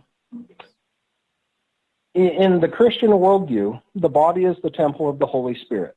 If a person's in communion with God and with Christ, their body is holy, whether it's, the 75% water or the mush in between there. How a person acts, behaves, and speaks makes that person holy or unholy, as we're told in the scriptures. So if a person does their best, screws it up just like every other human on the face of the planet, including myself, and relies on mercy and grace to get through their day, then, that person is holy whether or not any other water is involved. Mr. Skeptic on Twitter wants to know what your thoughts are of ghost box communication.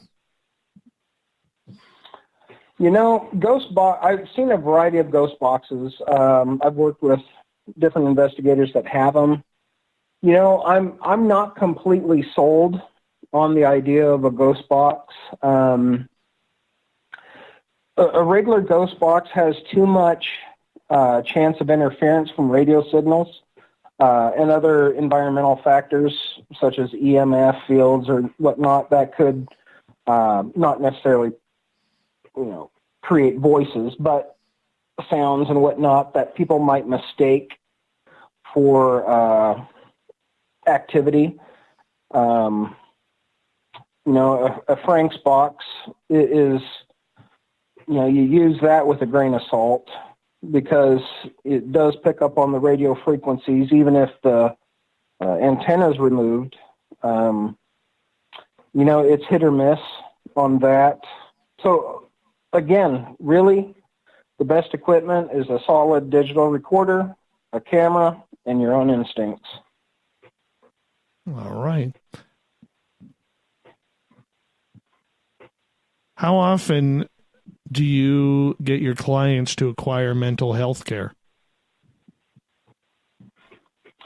So as a mental health therapist, qualified mental health professional, I'm able to do many mental health assessments with the client.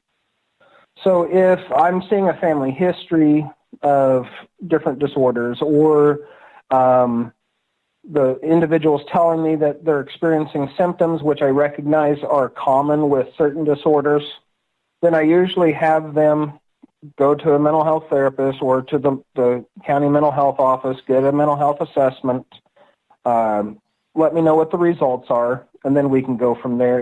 If they got a clear bill of health, then we'll proceed. We'll gather the evidence. I'll put my boots on the ground, see what I can see and feel, and we'll go from there. Okay, let's move on to another question here from the audience. What do you advise your clients to do as a continued prevention after you clean out a location spiritually? Pray and get into church. Get their spiritual life up to snuff. Even as a therapist, when I had couples counseling and whatnot, and they come in, they say, we don't know what went wrong, but it's all wrong now and whatnot. Usually my first question is, well, when was the last time you guys had fun together? Just go play. And usually that concept's foreign to them. It's similar in the case of spirituality, where a person has neglected their spirituality, neglected their faith. And so I encourage them to get back into their faith, get back into church, and to really, buff up those spiritual muscles so that they're not as susceptible to these things in the future. And if they had any behaviors or events that caused these things to occur, such as Ouija boards or something else, which is also very common, to renounce those things and never play with those things ever again. Right. Do you believe that the Ouija board or pendulums or tea leaf reading is all evil? No, what I believe that those things are, they're like an open radio signal. And so you don't know who's going to respond. Most of the time, nothing happens, or, they might get hit or miss responses, but there's always the occasion that something dark might also respond and then play with that person right back. What's the weirdest Ouija board encounter you've had? Well, when I was young, I played in Ouija myself as a dumb kid.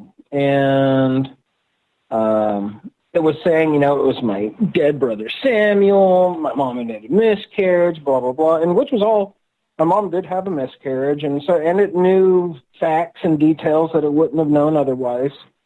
But finally, I got wise and said, why don't you tell me who you really are?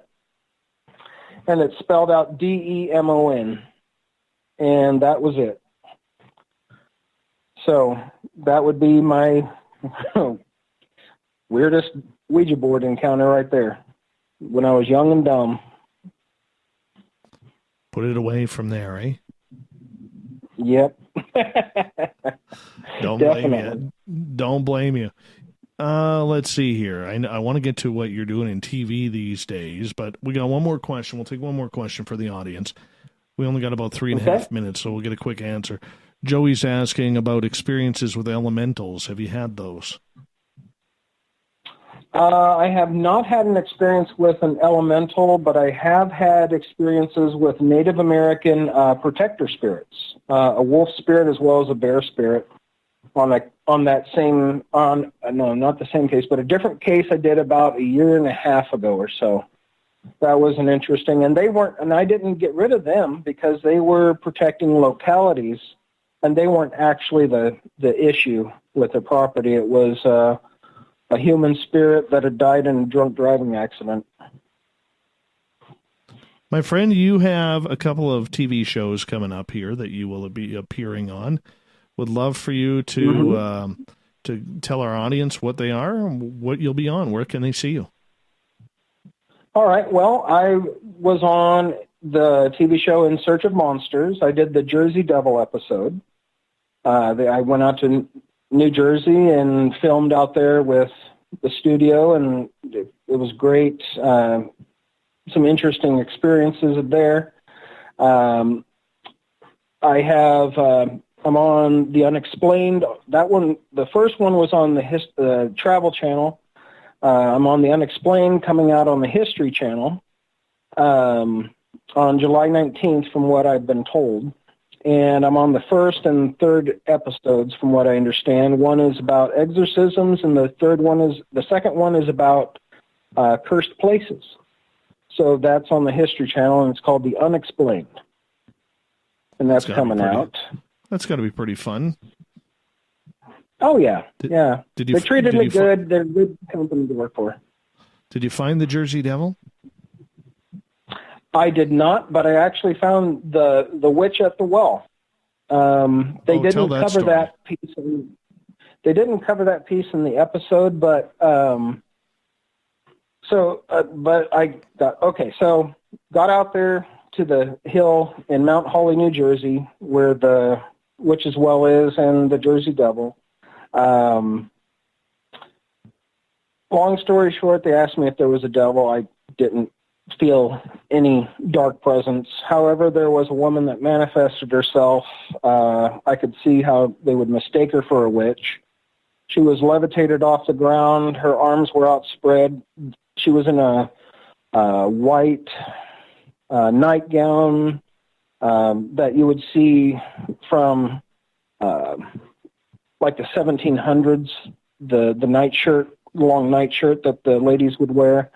And she was probably mid-20s, beautiful, with brunette hair. Her hair was actually flowing away from her head in all directions. So her hair would have, been, and it was being blown by like a wind or something.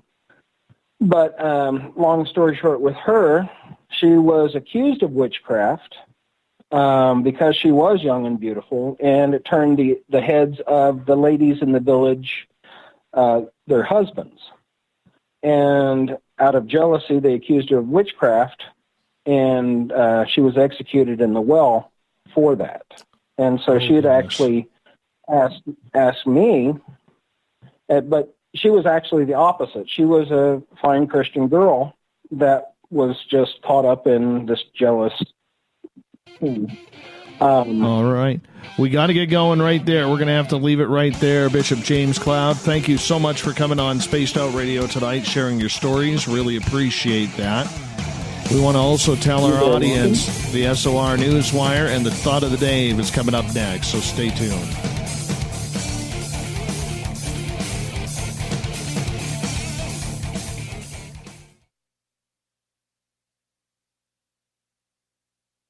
Coming soon to our website, spacedoutradio.com, is the SOR Space Travelers Club. For just $5 a month, you can get into a private area on our site where you can hang with other listeners in our chat room, post in our forum, and check out a bunch of exclusive content and store that won't be found anywhere else, including a nightly after-show party with Dave.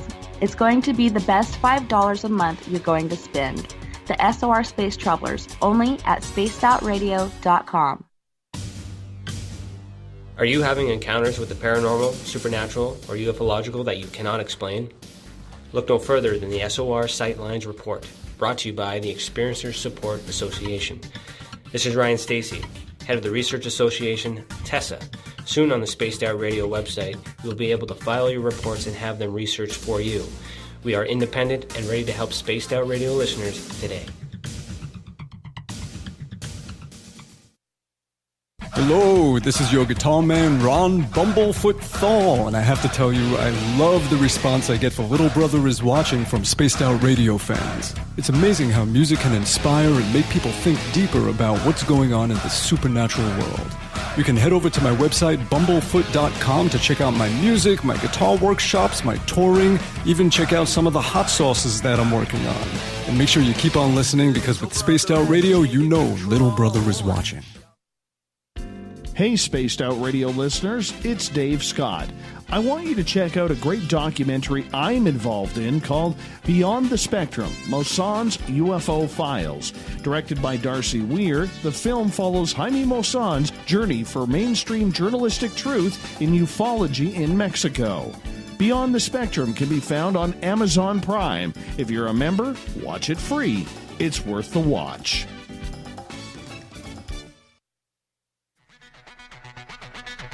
Come get spooked at the 4th Annual Forest Moon Paracon in Cedar-Woolley, Washington, Saturday, September 28th. UFOs, ghosts, aliens, Bigfoot. Speakers include Mike Morin and Jason Jordan, R. Keith Andrews, and Dave Scott from Spaced Out Radio, and so much more. There will be workshops and a VIP roundtable. Get early bird tickets now at fmparacon.com.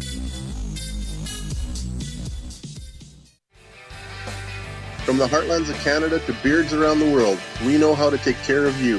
Fill your follicles with the Mighty Moose Beard Oil. All our oils and balms are handmade and 100% natural ingredients because we care about your beard. And hey, use the promo code SOR2019 and get your Mighty Moose Beard Oil today. You can check us out on our website, mightymoosebeard.com.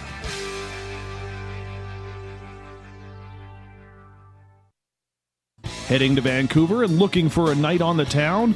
The Moose Vancouver is the bar that never stops rocking until 2 a.m. every night. The Moose has great food with everything on the menu from $6.95 to $8.95. Fantastic, vibrant staff and rock and roll that will bring you back to when the music was real, the hair was long, and the guitars were rocking.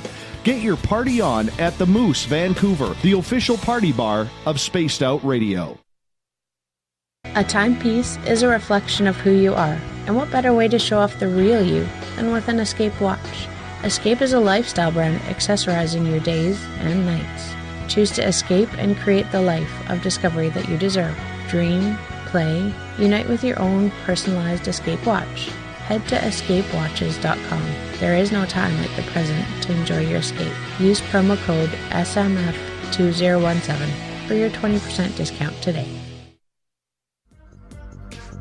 Coming up this September 21st and 22nd, all UFO eyes will be focused on Toronto for the 4th Annual Alien Cosmic Expo.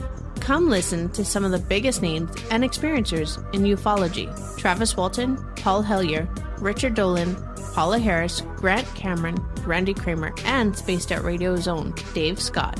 Tickets are on sale now at aliencosmicexpo.com.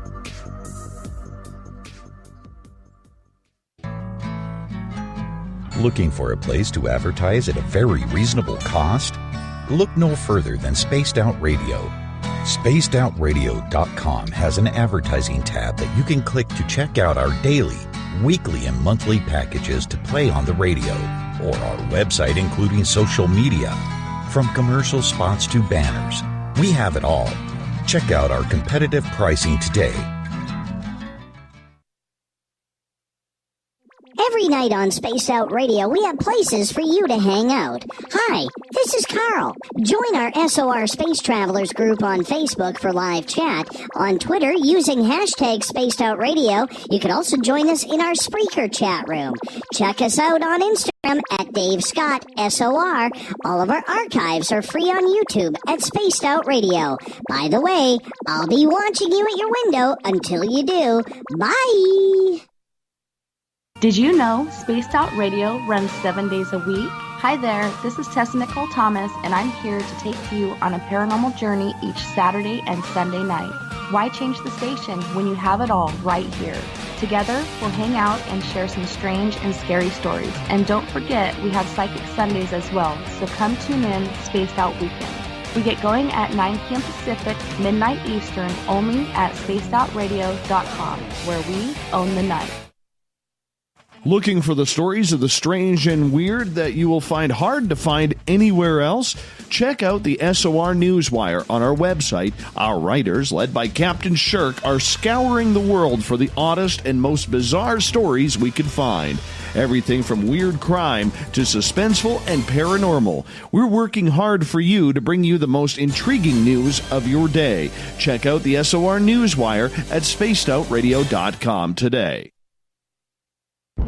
Are you intrigued by Paranormal Talk Radio? You'll love the new Paranormal Radio app from TalkStream Live.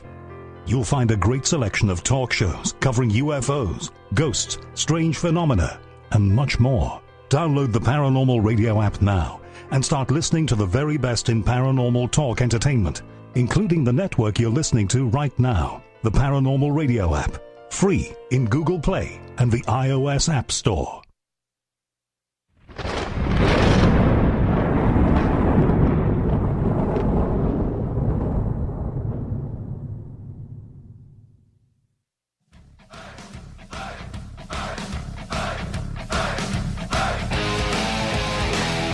We've rounded third. We're heading for home tonight on Spaced Out Radio. I am your host, Dave Scott. To all our Canadian listeners, I hope you had an amazing Canada Day long weekend. To our American listeners, we're going to get the party started in just a couple of days here for you as well. Reminder, if you've missed portions of this show or others, you can always go to our YouTube channel, youtube.com/Spaced Out Radio. Just do me the favor, hit that subscribe button, and our website, spacedoutradio.com, is coming soon. We got the news up. Captain Shirk puts it all there. We can listen to the show live, but we got more coming. The Gavinator is working on it. Let's get to the weird, the wacky, the WTF, the SOR Newswire.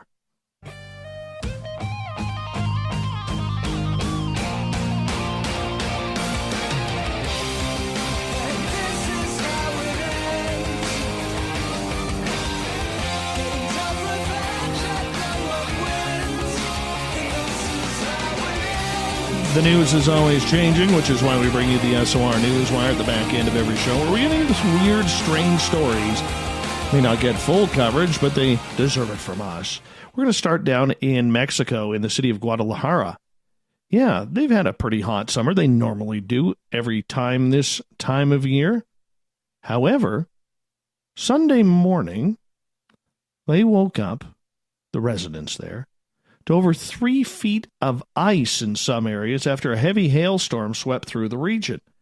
Government officials scrambled to contain the damage and clear up roads. Residents captured jaw-dropping footage of vehicles and residences literally being swallowed by ice. Hail, more than a meter high. And then we wonder if climate change exists, says the governor of Jalisco, Enrique Alfaro Ramirez. My goodness. They finally got a taste of Canada down in Mexico for once. The government of Jalisco has been working with the Mexican Army and Guadalajara authorities to clean and remove all the hail from the public roads. Citizens have been helping as well. So how did this happen? Well, apparently a low-pressure system extending south from the U.S. and Mexico border had been forecast to contribute to developing storms along the boundary separating different air masses. In other words, they're blaming Canada. Even though they haven't said it. Hey, it's Canada Day, ice in Mexico. Yeah, that's a Canadian thing. Yeah, the city is about 5,000 feet above sea level and usually maintains a temperate climate. The summer months are often rainy and severe weather isn't unheard of because of the city's elevation. However, this was one freakish storm, they are calling it. Freakish. I've never seen 3 feet of hail. I've seen 3 feet of snow, but never hail. All right. A Catholic bishop, full of ideas, will borrow a helicopter and spray his city with holy water on July 14th in order to cleanse it from all demons. Monsignor Ruben Dario Yermilo Montoya from Colombia says his city has been ravaged by drugs, gangs, corruption. Apparently, prayer hasn't solved anything, so Montoya is going with Plan B, which involves using a Navy helicopter on the feast day for the city's patron saint. He says, we want to go around the whole of Buenaventura from the air and pour holy water onto it to see if we can exorcise all those demons that are destroying our port, so that God's blessing comes and gets rid of all the wickedness that is in our streets. In Buenaventura, we have to get rid of the devil to see if we can return to the tranquility that the city has lost with so many crimes, acts of corruption, and so much evil and drug trafficking. Montoya goes on to say, it will be a great public demonstration for the entire community where we will pour holy water to see if so many bad things end and the devil goes out of here. Be kind of cool if all of a sudden it worked. Be very cool. All right, let's head over to Korea, South Korea. Because you know that big story of Donald Trump crossing the DMZ into North Korea, becoming the first president to ever do so. Well, apparently, there were some saying that there was a UFO over top. Now, ending this brief media frenzy, South Korea's military said it turned out to be a flock of birds that prompted it to launch fighter jets and alert journalists that it had detected an unidentified flying object near the border with North Korea. The South's earlier announcement on the flying object left many media outlets scrambling, with the incident coming a day after Donald Trump and Kim Jong-un met at a different portion of the heavily fortified border. South Korea's military has been under fire for a possible security gap after a boat carrying 4 North Koreans arrived undetected recently at the South Korean port. Observers say the South's military had likely released inconclusive information about the flying object to the media to avoid similar criticism of its surveillance posture. The Joint Chiefs of Staff in South Korea said earlier today that its radar found the traces of a flight by an unidentified object over the central portion of the demilitarized zone, a de facto border between the two countries. South Korean media, citing unidentified military officials, quickly speculated that it was likely to be a North Korean helicopter flying across the border into the south. But pilots of several fighter jets deployed to the area later found that the object was a group of about 20 birds, a South Korean military official said, requesting anonymity because he wasn't authorized to speak to reporters on the issue. No, you can't speak about birds. You could speak about UFOs, but heaven forbid if you could speak about birds. South Korea sent North Korea a message about its fighter jet launches to avoid unnecessary tensions. The DMZ, which was created after fighting ended in the 1950 to 53 Korean War, is peppered with an estimated 2 million mines and guarded by combat troops, razor wire fences, anti-tank traps, and guard posts on both sides. The two Koreas have occasionally traded exchanges of gunfire there, though animosities have eased since North Korea entered talks on its nuclear program. Birds, 20 of them. Since it's Canada Day, we'll blame Canada for this one too, because those Canadian geese, they are pesky. They'll go anywhere. They have no rules. They don't care. So we'll blame Canada for that. I wonder if you saw this one. Dubbed a super nest, each housing up to about 15,000 yellow jackets. They've been beginning to appear all over Alabama, and experts warn that many more of these car-sized units are likely to pop up throughout the state before the perennial invasion is over. At least 2 perennial yellow jacket nests were spotted in the southern state. Researchers with the Alabama Cooperative Extension System believe that due to milder winters and an abundant food supply, wasps are able to survive and enter the spring with much larger numbers. The first such super nest was discovered back in June of 2006, according to a news release from ACES. During that year, Alabama had at least 90 nests, which scientists say can contain thousands of the stinging insects and can grow to the size of another bug, a Volkswagen beetle. The most workers I have encountered in a perennial nest is about 15,000, or about 3 to 4 times more than a normal nest, says Charles Ray, an entomologist working with ACES. However, one nest in South Carolina was documented with more than 250,000 workers. Ray thinks Alabama will see many perennial yellow jacket nests this year and said, in addition to the 2 already found, there are indications of a third. If seen, Ray warns residents not to mess with them, because these hornets, wasps, I guess, are ready to attack. Hate yellow jackets. All right, this one gets a little political in the States. Just don't do it. That's the message from former NFL quarterback Colin Kaepernick. He sent it to Nike over the weekend because Nike planned a release of a new USA-themed sneaker which featured a Betsy Ross flag on the heel. Nike nixed the release of the Air Max 1 USA after having already sent the sneakers to retailers because the protesting quarterback said he felt that the use of the Betsy Ross flag was offensive and carried slavery connotations. Yeah. Citing people familiar with the matter, reports say after images of the shoe were posted online, Mr. Kaepernick, a Nike endorser, reached out to the company officials saying that he and others felt the Betsy Ross flag is an offensive symbol because of its connection to an era of slavery. In response, Nike said Nike has chosen not to release the Air Max 1 Quality or Quick Strike 4th of July as it's featured the old version of the American flag. The sneaker, originally slated for release today, and posts hyping its release, said to have cost about $140 a pair.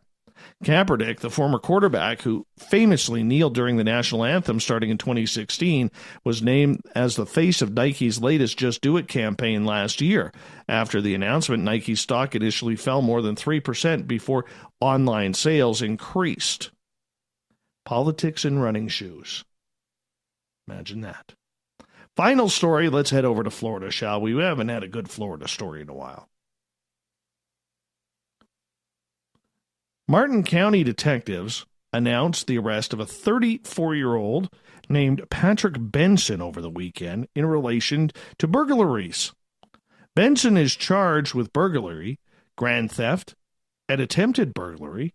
He will face additional charges, deputies say. He's currently in jail. So what happened? Well, let's get to it. Deputies in Florida asking for help for identifying a modern-day hamburglar. I like how they spelt it. Hamburglar. We're looking for a modern-day hamburglar who has robbed 2 restaurants after breaking in and making himself food. The suspect, which we now know as Benson, coined as a modern-day hamburglar, spelt correctly that time, doesn't appear to have any problem making himself right at home after breaking into local food establishments, making himself a burger. Deputies say Benson used a brick to smash the door at a Wendy's, then grilled himself a burger once he was inside. They say the man ate, then left the store with the safe. He also burglarized a restaurant in downtown Jensen Beach. That restaurant was not named. He attempted to do it again at a full-service gas station, but couldn't get inside. Yes, could not get inside. So Benson was figured out because he's a heavy-set white male, around 6 feet tall, so it means he's about 5'9", with a distinctive tattoo on his upper left arm. He is believed to be in his 30s with facial hair. Well, that's what the photos show, so why not? He's wearing a baseball cap, tank top, khaki shorts, and flip-flops. Yes. I wonder if he made the police any burgers before he was taken off to jail. That's something I want to know. Something I want to know. Because I could use a burger right now.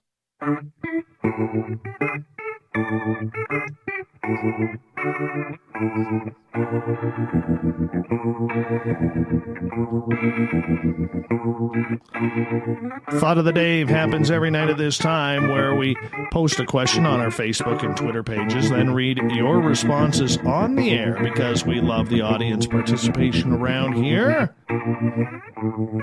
So let's get to it. Today's Thought of the Day is as follows. It's Canada Day. What's your favorite thing about Canada? I have to tell you, after I picked up my prescriptions for my bronchitis, the $0 really made me happy. The $0 made me happy. Thank you. Thank you. All right, we're going to get into a lot of these tonight because there's some good ones. There's some real good ones. All right. Where do we start? Looking at Twitter here. I'm going to scroll way down. Saskatchewan boy likes the lightning in Canada. Get a lot of lightning here. Forest fires. Sarah, the people. It's the melting pot America claims to be. I'd move there in a hot second if you would all have me. I've only been to BC, though. Ha ha ha. You probably have some redneck place like our Alabama. That would be my luck as a home. That's what Saskatchewan is. Flat. Ron, wave for everybody. I know you're listening. All right. Judith. Couldn't say. Only been there once. Not enough to have a favorite thing. Hate the border crossing. Coming back, though. Yeah, the American guards are tough. American guards are real tough. Let's see what else we got here. Rhonda, or Rahonda, says, I've never had it, but poutine sounds yummy. Let's all go to Dave's house for some. Come on over. Come on over. John, easy. It's the people. Canadians are like ego-free Americans. Kind of like how Lutheran is Pope-free Catholicism. Oh, and Macintosh toffee. Obviously, you've never been to downtown Toronto or Vancouver, because there's a lot of ego in both those cities. A lot of ego. Stephen, I know some amazing Canadians on here I engage with, including you, Dave. Beautiful country, amazing people. Oh, and I nearly forgot. Hashtag, I thank TTSA for making Canada so amazing. Love it. So for those of you following me on Twitter recently, I started a hashtag called hashtag I thank TTSA, because there's a lot of people out there who literally are basically thanking TTSA for the creation of Fruit of the Looms or whatever. So I figured I'd just put it out there. UFO Issue on Twitter says, best part about Canada, Paul Hellyer and Grant Cameron. Sueno, Canadians have a sense of humor. Paranormal Mendocino, Canada shows Americans how... I know that. I disagree with this. He says, Canada shows Americans how crappy they are. I love you, Canada. That's for the depressing self-awareness boost. No. American people are fantastic. Absolutely fantastic. Stop crapping on your own country. Make it better. Have a chat with someone instead of at a social media disagreement. Works better that way. Good people in the U.S. Love America. John, the word A, you know we don't say that a lot. Another John, Rush, the best part of Canada. Marty, the scenery. Our veteran around here posts a picture of a scantily clad lady with maple leafs on. Thank you, Marty. Appreciate that. Let's get over to Facebook. Kristen, it's the people. Joyce loves the snow. Tim, the maple leaf. Nice touch. As long as it's not in blue. Don't need any more blue maple leaves. We need red ones. Tanya, you, Dave. Me? Mike DeMonte, former guest. Hockey, socialized medicine. Can't read Jamie Sexton's. Sean, the Bare Naked Ladies. Matthew, Max Webster. Chris Wolford, Chrisomania, Running Wild. Hockey, and Devin Townsend. John, Canadian Bacon. You know, we don't actually have Canadian bacon up here. We have bacon. Don, ketchup chips. Those are good. Sleepy Dave, whenever I visit Canada, people are nice, the food is good, and the Royal Canadian Mint is awesome. Terry, all the paranormal stuff. Joe, wide open spaces, beer and Sasquatch. Joe loves his kokanee. Renee, well, not living in Canada, I don't really know other than maple syrup and Dave Scott. Oh, and my Canadian friends on SOR. Ashy, open, welcoming, humble, tolerant society for the most part. And we're just not as crazy as our lovely neighbors to the south. Probably a good place to leave it right there. Thanks, Ash. Thank you, everybody, for checking on out the SOR Thought of the Dave.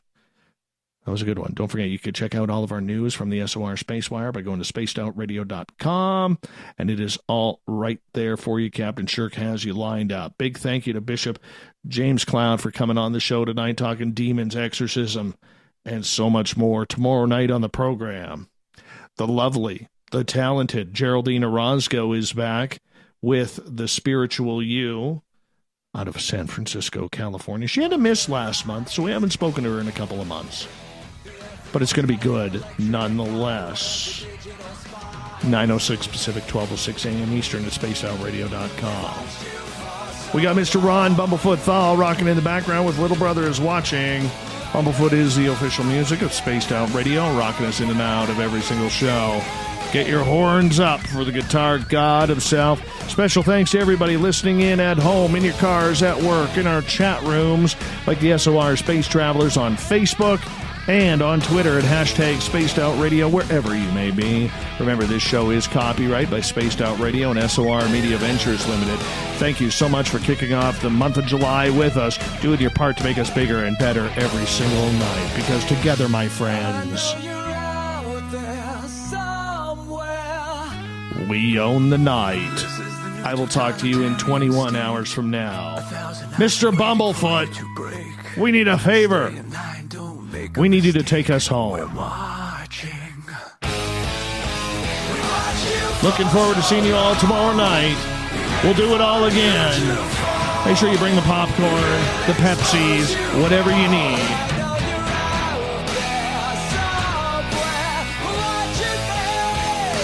Have a good night, everybody. See you tomorrow. Good night.